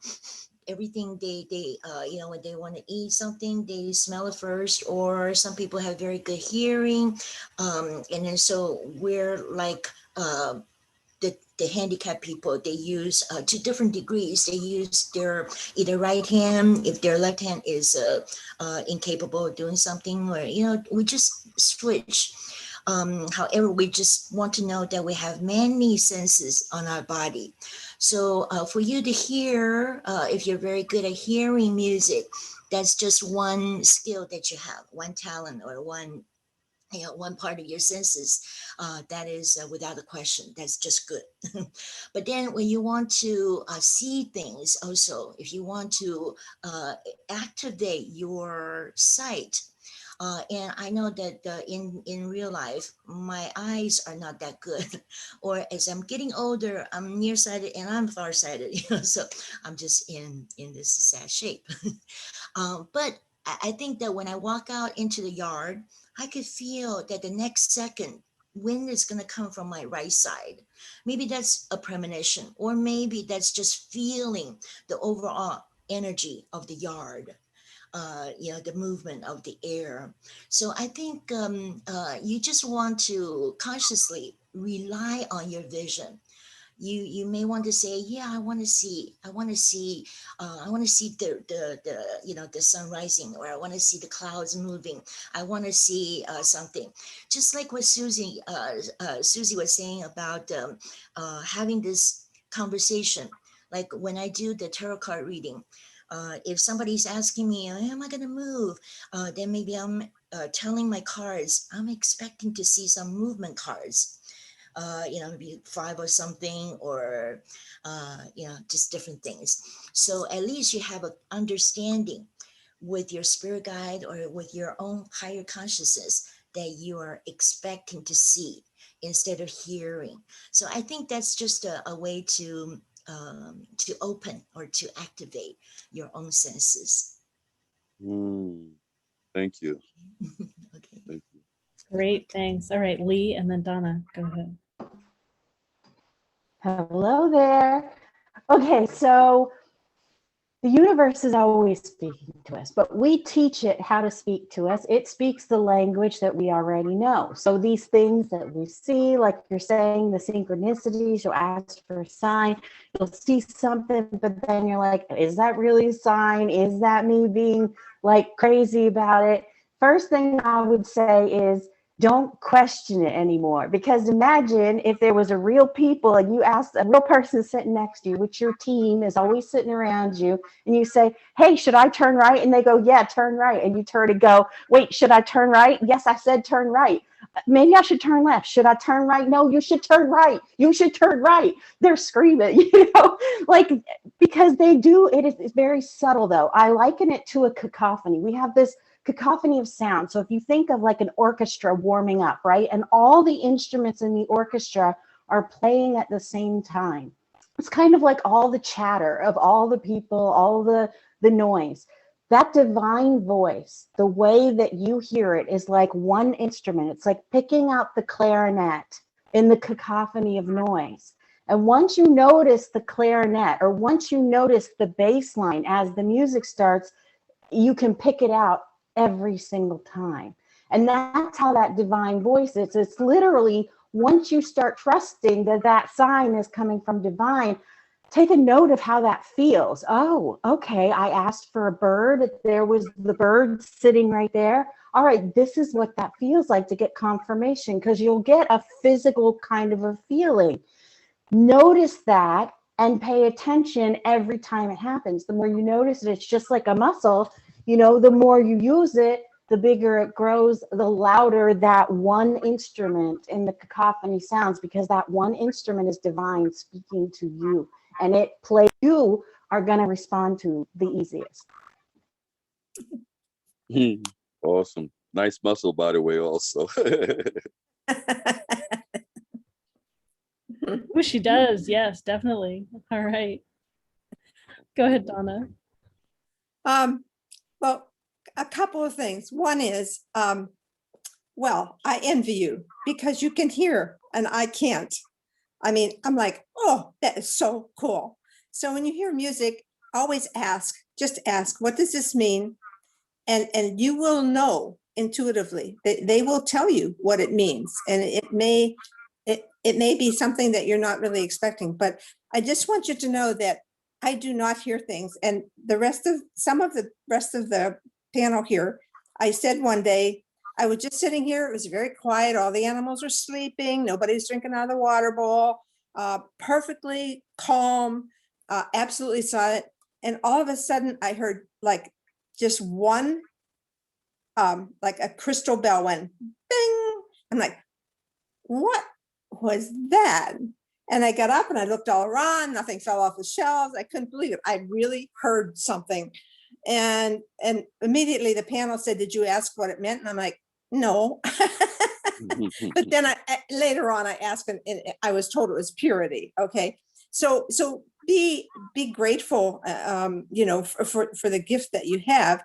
And, you know, as far as seeing things, and I should mention too, that we all come with like kind of natural things, because I was in a group, like a training group of psychics to be, and we were asked to do something, I can't remember. And I was sitting in a couch with 2 other women. And this lady was in the center beside me. And so she started talking about what she experienced. And she said, oh, I just smelled roses so strong. I'm like, what do you mean? No, I didn't smell any roses. I smelled nothing. Say that again. So everybody has their strengths. And, you know, and for the longest time, you know, I knew things. I don't know what, I forget which clear that is. I just know things, okay, but I really wanted to see a spirit. I wanted to see a ghost, you know, and I still haven't really seen one exactly, but I have seen and known that there was one standing there. And I don't know if that's kind of different. I can't explain it to you, but it's like, I think somebody else said about practicing. So the more you practice it, if you set aside time every day and say, I'm gonna practice now, can you bring me some music? What does this mean? I'm gonna do this, or ask, may, you know, it's in my intuition to see something. Can you send me something while I'm sitting here? Or ask what would be the highest good for me to be able to understand what's happening. So that practicing every day is really important, because the more you trust yourself, I don't know who was saying it. Cara, were you saying that about that feeling that you get when you know you hit it? You know that's the truth, that's the absolute highest knowledge, and you will know it. So I would strongly suggest that if you're really wanting to do this and do this work, that you allow yourself that time every day. It doesn't have to be an hour, like 10 minutes, but be good. And just sit in silence and call in your guides and your angels and ask for your gifts to be shown to you. So I hope that helps, and good luck. Welcome to the realm. Thank you. Awesome. Thank you. Yeah, it's great, Eddie. I appreciate your question. And I've never quite understood exactly how it is that I am aware of what I'm aware. I definitely do claircognizance where I simply know, but I'm realizing more and more that because I'm an intuitive eye reader, so I'm looking at people, but I also can sense kind of their history backwards, and I also can imagine them going forwards in something. And it's very vague, but I've come to realize that it's almost a bit like I'm watching a video, maybe. So maybe I'm doing clairvoyance and I don't realize, like I've not thought about it like that. I've thought of it more as clairsentience, where I feel things in my body, or what I call clairempathy, of like a feeling emotional experience. But maybe I really also am watching a video. So it's possible there are ways that you're seeing that you're not even realizing you're seeing. Yeah, just being open. And Wow. it's you can't imagine all the ways that you're perceiving things now or receiving things, and you just may not be recognizing it. And yeah, playing with the sound, and why different sounds, why different, if it's music, why different types of music, is it different instruments, what is the rhythm? There are all kinds of questions to ask about what it is, and why does it show up at those times, and is it just for you, is it coming through you for something else? Right? And if you allow it to let you feel ease and supported and connected, and yeah, great. Yeah, that's interesting. And if I may just share one more thing. Sure. Yeah, I used to date this girl in North Carolina, and I know she had a spirit in the house that was, I guess, kind of a protecting spirit. And I noticed it a few times. I didn't say anything to her about it, but one day she went out, and I was in the house, and I spoke to the spirit. And I never seen it clearly. I just sensed it, and I felt it move around in the house. But I never, clearly saw it. Maybe a little bit of the shadow of it, maybe, so to speak. So when I spoke to it, of course, I didn't hear anything back, lack of skill or whatever the case may be. But anyway, when she came home later on that evening, she had somewhat of an attitude. And I know that she realized and knew that, I just got that feeling that she knew what happened while she was gone. And another thing I wanted to say was I was in my uncle's backyard. I'm down in the Carolinas, and he told me a few experiences that he had with seeing orbs when he went hunting at night. So I was getting ready to leave from down here in the Carolinas, and I asked him, has he seen any orbs? He said no. He said he didn't want to see him anymore. Right after I asked him that question, a huge one about the size of a tractor trailer just passed over his house. And he saw it and I saw it. Neither one of us looked up, but we just looked at each other's eyes, and we just kind of smiled. And yes, I got in my car and I did leave. Yeah, it sounds like you are seeing. All right, Dr. D has something to share with you. I know she shared something in chat earlier, and there's more. Go ahead, Dr. D. Let's get you unmuted. Yeah. Okay, I had to figure this out. Well, like I said, they hit on the nurturing, and I was going to say some of the same thing Donna had said, so she kind of picked up on what I was saying more to the music, but also Laureli was saying different notes mean different things. Maybe the song they're playing is for somebody else, or a message might be from someone that has passed or crossed, or a message for them, and it brings back certain memories. So for me, I would write down the song or the memories of that song, the music, and listen and see what note it's in, because every note, there's a healing and there's a frequency. So that's what I mean about music. Everything, I think everything is a vibration. It heals, so I wanted to share that with you, just to look into that. There's a note, and if it's a consistent note, like if it's a G or E or D, it's clearly speaking to you from that realm of you understanding, because you feel the music. You just don't listen. You feel the music is vibrating through every part of your being. So it's dancing, and they're like, we're communicating. They're around you. Spirit is finding a way. Like you said, I want to be open. I want to be open. I want to see. Okay, you said you want to see. Now let's dance. That's their way. Let's dance. Are you open to really seeing? Believing what others tell you is not existing. So that's, my words for you, being able to just accept it and listen and write down that very important homework. Write down the music that you hear, because there's either a beat, a pattern. Spirit doesn't do anything. They're teachers. They have a reason for everything they do. Even when they come, they start off low to build you high. You know what I mean? And to what I call trans level, or as I call up leveling, up programming. So instead of you being a little gigabyte, now you're a terabyte, Mm-hmm. That's weird. Wow, that's interesting. So in other words, possibility that the sound, the music or whatever is going to get louder. Thank you. I see what you're saying. Dr. D, you're muted. You're muted.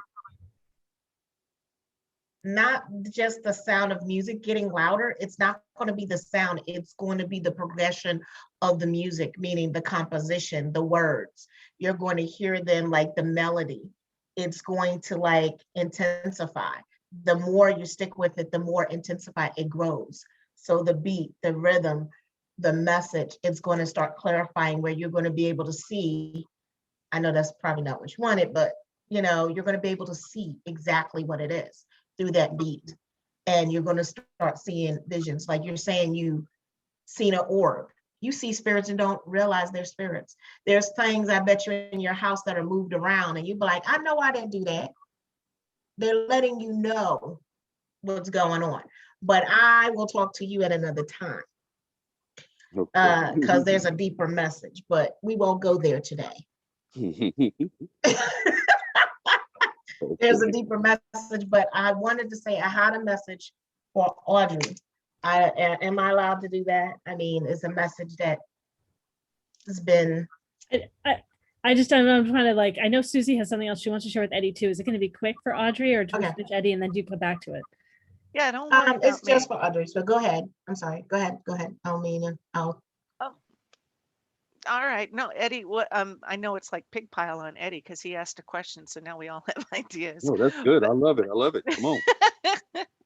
But when you're talking about opening up to seeing other things, say it in the present tense. Language is really important. Like the universe doesn't understand negatives. You say or sarcasm or whatever. So when you're talking to yourself or you're setting this intention, I see what is in I would say something like I see what is in divine alignment with me, and that way you don't go letting in some crazy ass stuff. But say it in the present, and then I bet you're going to have a few doors flying open for you. All And I right. like the I've way. seen that double thumbs up too. Thank you. I saw that. Uh-huh. Okay. I accept Okay, yeah, yeah. And I like the way Donna put it. Welcome to the realms. it. Oh, Awesome. Awesome. and Eddie, Thank you. I'll put the links in the chat again. We've got learning circles where you can do intuitive exercises with practitioners to practice opening your intuition. There might be someone that specifically shares a clairvoyant exercise. It sounds like you're already doing a whole lot of different things already, which is great. We have training. We have practice circles where you can practice doing readings and healings with the other people there. And it's great to be wherever you are, whatever stage of your journey. And then tomorrow we have an example of a training panel. So this is where a couple of us practitioners, and Susy and I are going to be there together tomorrow. Is that right? I think. No, it's Kendara. Never mind. Susy and I are doing one on the 26th. I think I'm getting myself all mixed up. That's okay. I'm checking my calendar I going, know, what? we have two practitioners that support new practitioners or people or practitioners that are practicing new modalities get supported and grounded before the experience, and then they answer questions from the audience like we're doing tonight, and we help them ground their successes and their learnings and integrate their learnings too, celebrate their successes and integrate their learnings afterwards. So there are lots of ways that we have support in the community for new practitioners or people that are just opening to their gifts and want to play with others. Great. Awesome. Great. Thanks. Thank you. Yeah, you're welcome. Thanks, Eddie. I'll put the info in the chat. And if you're not in our mailing list, feel free to send me your email and I'll put it on if you want that. All right. Dr. D and Audrey. So Audrey, Dr. D was offering something to you. Audrey, did you want to share? Did you want now or later? Oh, I'm sorry, I finished talking. Did you, is this another question? Please tell me again. I'm sorry. Dr. D, I think you were saying you had something to offer to Audrey if Audrey wanted it now. Is that right? The two of you. Go ahead. Yes. I was, as we were talking, I had gotten a message earlier and I didn't know if we were going to do it here or do it get offline, but a message came through for her when she said certain things, and Spirit said, no, Thank you very much. Thank you so much, Dr. D. But I guess it's for everybody that's saying they have these illness, and we're talking about vision. What I learned is that going back to me, I had this metal that was placed in my body since 2007, and nobody would touch me for a whole year. And it caused my body to actually, for me, they said I was going to walk or talk or do some other things. And my brother kind of knew what was going on, and he says his thing is go, Susy, go. That's always my brother. Whatever I do is go, Susy, go. And the words that I chose was, I am going to have what is needed for me, and the right beings are going to come and facilitate this that needs to be for my healing and the lesson behind this healing. So that was one, and it's going to be facilitated. So when I spoke that, and I also spoke, I was in a house and I moved into a townhouse. I said that day, just sitting out there doing my laundry, and I said, you know what? I'm going to get another apartment and I'm going to have a car and I'm going to stay in a hotel and blah, blah, blah, blah. Because the place I was staying was not so good, but good enough. Well, I didn't know that. I walked out. Now, December, my car got repossessed because of COVID. Didn't have enough money, I ain't gonna lie. And Didn't know. And then I was like, okay. And I walked out. I wasn't upset when they came and I see my car. When I said, oh, okay, well, something else must be better coming. Da, da, da, da, da. And my daughter looked at me. I said, like, huh? What? I was like, something better's coming. But that day during February, I was just sitting there doing In the Sun. And it said, you know what, Susy? This is going to be good. And I said, okay, this is going to be real good. So I go in and the spirit said, and I was on video, Facebook, just playing around. I said, you know what, today, guys, this is what's going to happen. I'm going to get a new car. I'm going to be in a new place. Guess what? 2 weeks later, I was in a hotel. I was moving. Everybody here was with me when I did the thing in the hotel. Okay. I moved into a 2-bedroom townhouse. Okay. The words, what I'm saying, the words that we speak and put out are so important. When you say I have neuropathy and it's like you're accepting. Don't accept anything that is not godlike. God is not imperfect. God is perfect in your eyes. When you realize you are the God, don't say that anymore. Every time, go back. The reason that we have some of our ailments is because we don't think we deserve it. And we replay this mic eats subconsciously in the back. And that's why we don't heal. When I realized that was my turning point. Like I said, I had to break my toes to realize, you know why you haven't been able to da-da-da-da-da? You created where you had to go 9 hours away to have surgery to get the best of the best. I went to Stanford Medical Center to have my surgery, okay? Stanford, the best of the best. I had the best surgeon. And the thing is that I've been playing, like not playing, I've been working on my Mandarin. So guess what I get when I'm there? My Dr. Quo is Mandarin. My anesthesiologist is Mandarin. I'm like, my massage therapist is Mandarin. Everything. I was like, what? And then I was like, okay, look at you. Okay. So that's a turning point when we realize that I am aligned where I'm supposed to be.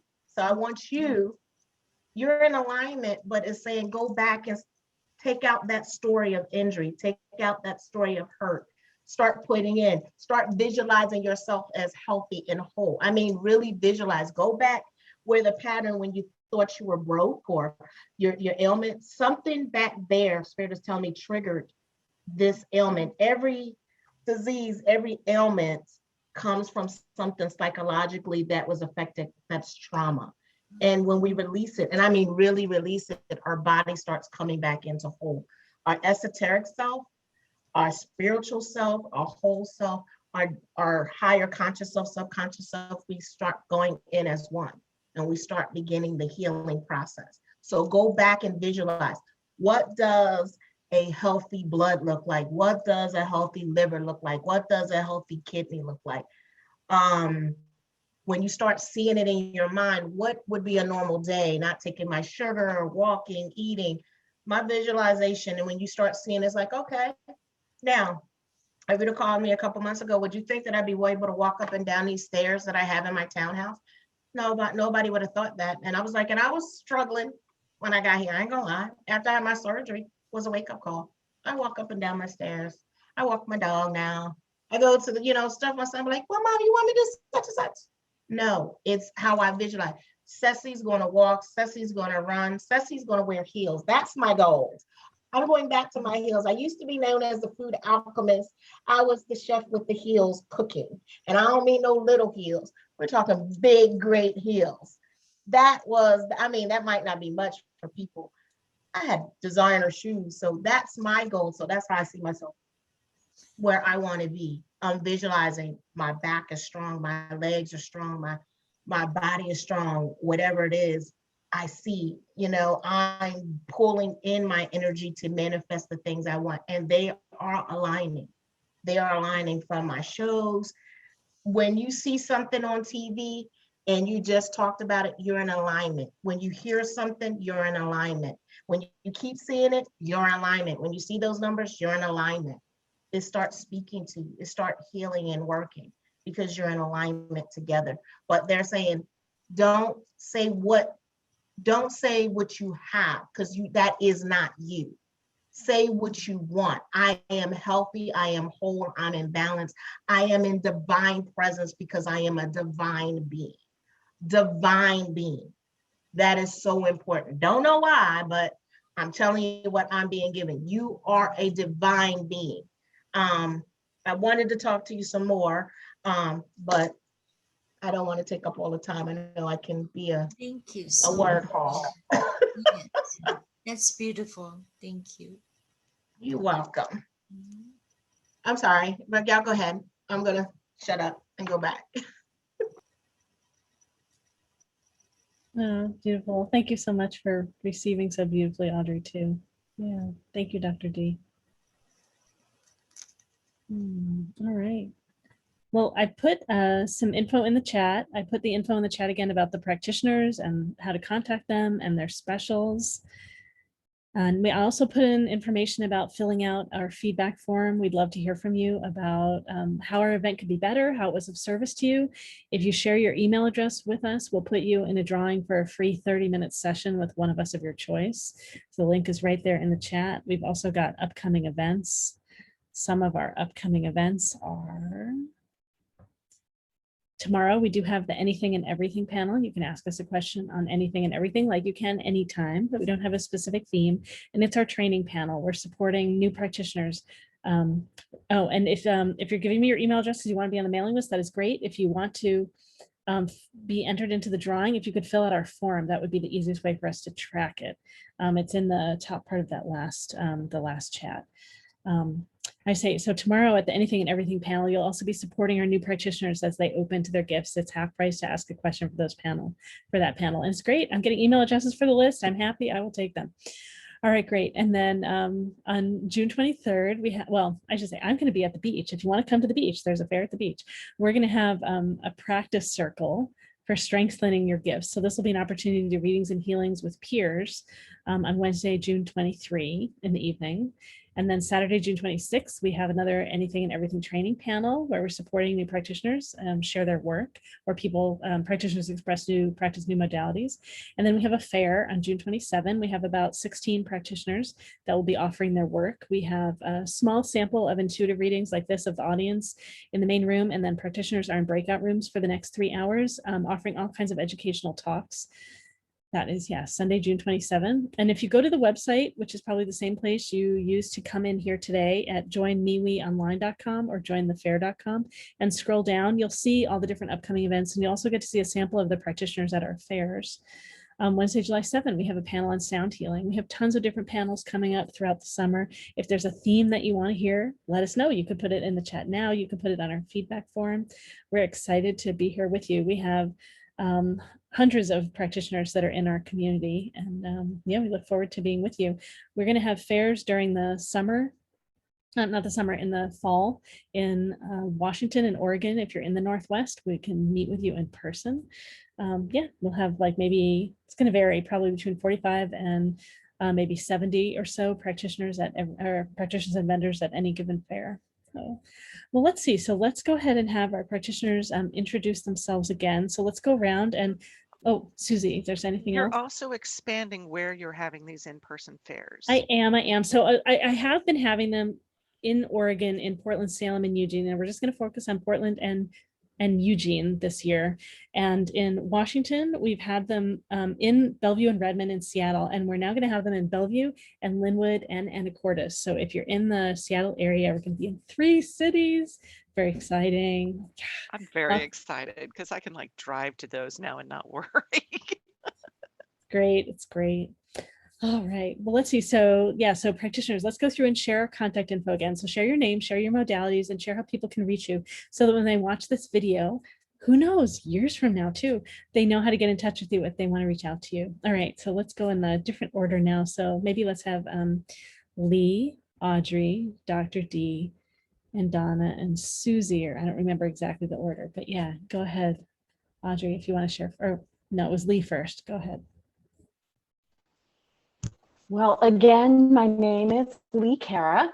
You can always find me on Facebook, Licara, spelled just like it is. I think I might be almost the only one on Facebook, which is kind of a weird thing to look up my name and see almost no one else. But it's a good thing. You can also go to unleashyourlight.org. That's where you can connect with me. I have a few hundred YouTube videos on every topic, ranging from empathy to forgiveness of self to self-awareness. I have all kinds of things about being an empath and survival tips and how to embrace people who've done you wrong and how to integrate unconditional love. I also have, I'm putting together a free ebook spiritual resource library. So a lot of those spiritual books that are more than 100 years old, I'm gathering them together and putting them in one place where you can download them for free from my website. And I have a few of the books that I wrote on there that are very low price ebooks, $3 for this one, $6 for that one, blah, blah, blah, mixed into those. And I'm always adding new stuff. And Did she go blank again too? What happened? She doesn't mute. Lee, we can't hear you. Wait. Lee. No. Tap your computer. We can't hear you. That's it. I was just wrapping it up. Right now, I don't do any services. I don't charge for nothing. I'm practicing readings. I do them for fun. But I am kind of starting to put something together, a self-guided or guided self-awareness to incorporate unconditional love. So it's still channeling out. It's still coming out. That's like a brand new kind of thing. But right now, you can just look me up and watch me talk for hours and hours and hours if you turn on my YouTube channel. So I've been told I'm great to fall asleep too, because evidently my voice gets very soothing in parts, and you can just put it on and fall right to sleep. That's good.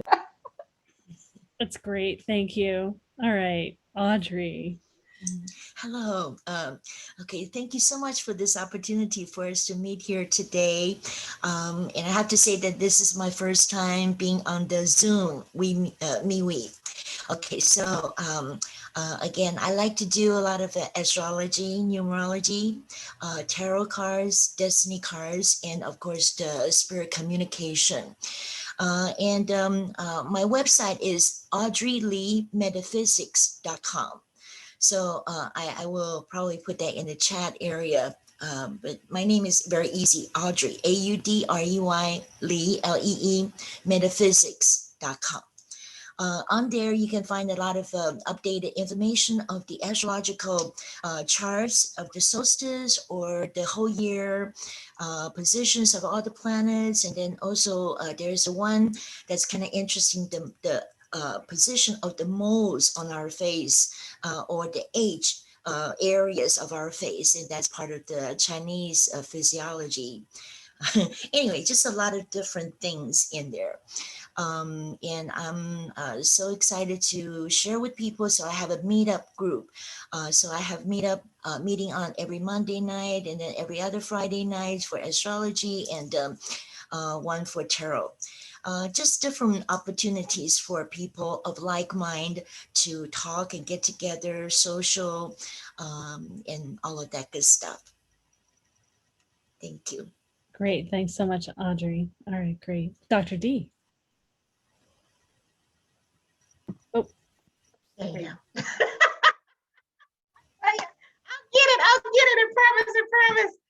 Okay, I am Dr. D. I am med physician. I say also AKA shamanic medicine woman. I do Muna Aiki, I do Reiki, crystals, herbs, Bach, flowers, you name it, I'm in there somewhere. I fit in there, good and comfortable. I do sacred geometry, and I do biofeedback of 5 different kinds. And also, as you see on the screen, I do cord cutting from different relationships, past, and also our own emotions and letting go.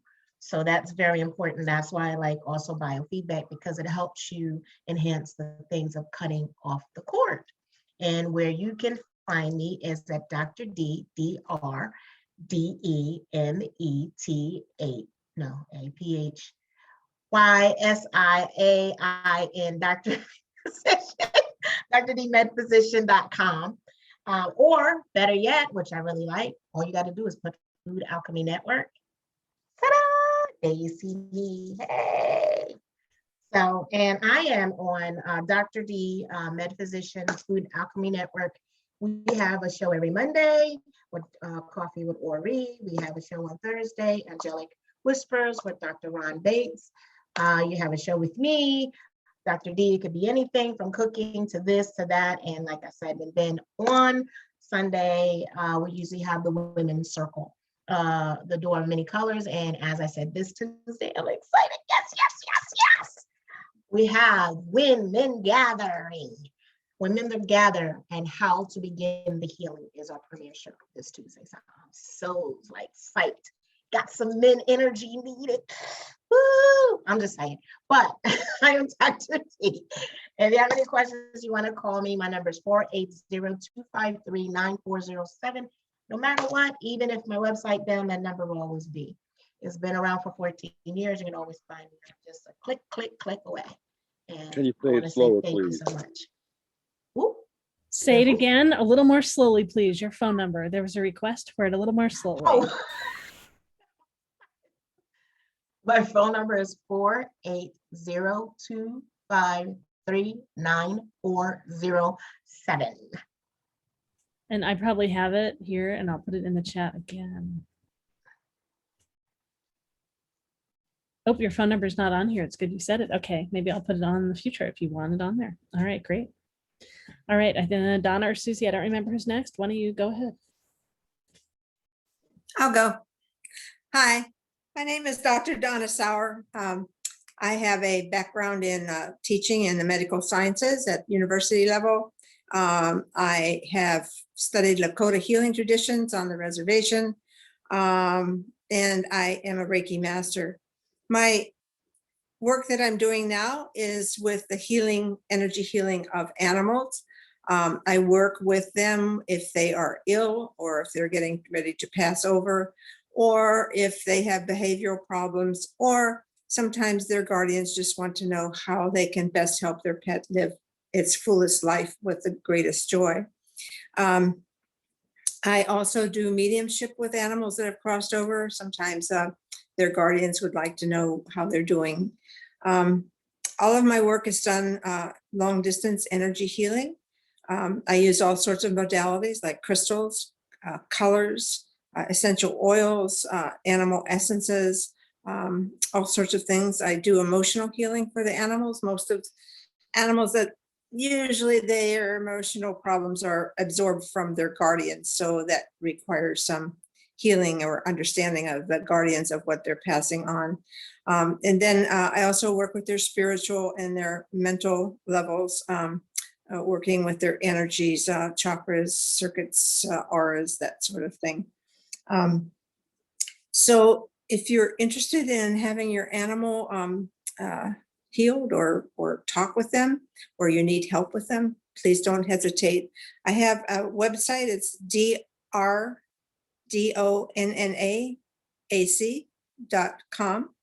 but you can reach me better at my email is dr.dlsauer@gmail.com, or you can call me at 360-978-5130.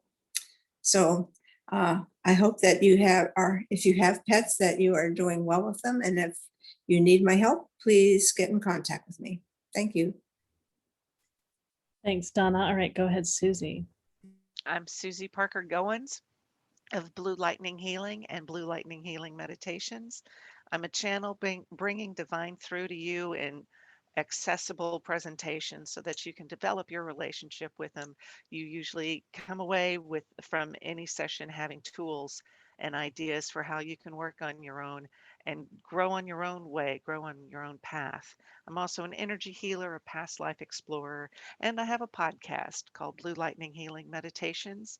It's on anchor.fm and Spotify and Google. And you can go to my website at bluelightninghealing.com and find out all those things. Or, oh, you can even access the podcast there. I have a page devoted to it. Yay me. You can reach me at Susy, that's SUSY, at bluelightninghealing.com. This is such a great panel. Really am happy with the way it went. It's been lovely to get to know these practitioners better and to experience all this love and uplifting stuff that we do. So thank you all very much, and I'll see you again soon. Thanks so much, Susie. We were also joined by Sally Staples. She offers intuitive tarot and mediumship. Her website is sallyspiritshop.etsy.com.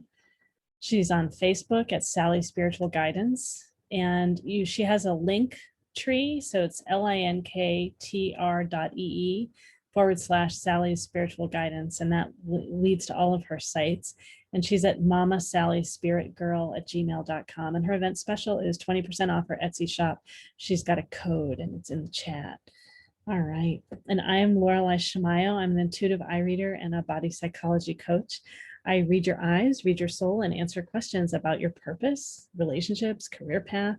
I can help you find a good job, a job that's a great fit for you, something that you love and move you along expressing your purpose. I can help you find a soulmate and a love that's great for your life based on their eyes and your eyes. If you're looking to hire people, I can help you find employees that are a great fit for the job, the culture, and the team that they work with. I love to work with people, better understanding themselves, being authentic, making choices that are great for them. My sessions are 40% off if you're here at the event. So just reach out to me in the next few days and mention that you were here at the event, and you get the discount. You can learn more about me at laurelishamayo.com. That's LaurelISHIMAYO.com. You'll see about my coaching and my intuitive eye readings and all of the MeWe fairs and all the different events that we run here in the community, and just all the different things that I'm up to. I also lead authentic relating events. I lead deep dives that are 6 weeks together as a group, and standalone drop-in events, all kinds of different things. And MeWe fairs, I've talked about, we've got tons of different things going on. We have fairs and panels and circles and all kinds of different things. And you can learn more about our events at mewefairs.com, MEWEFAIRS.com. It's been great being here with everyone. Thank you for sharing our late spring, nearly summer evening with us here as we explored shining your light for solstice. Thanks so much, everyone, for being here.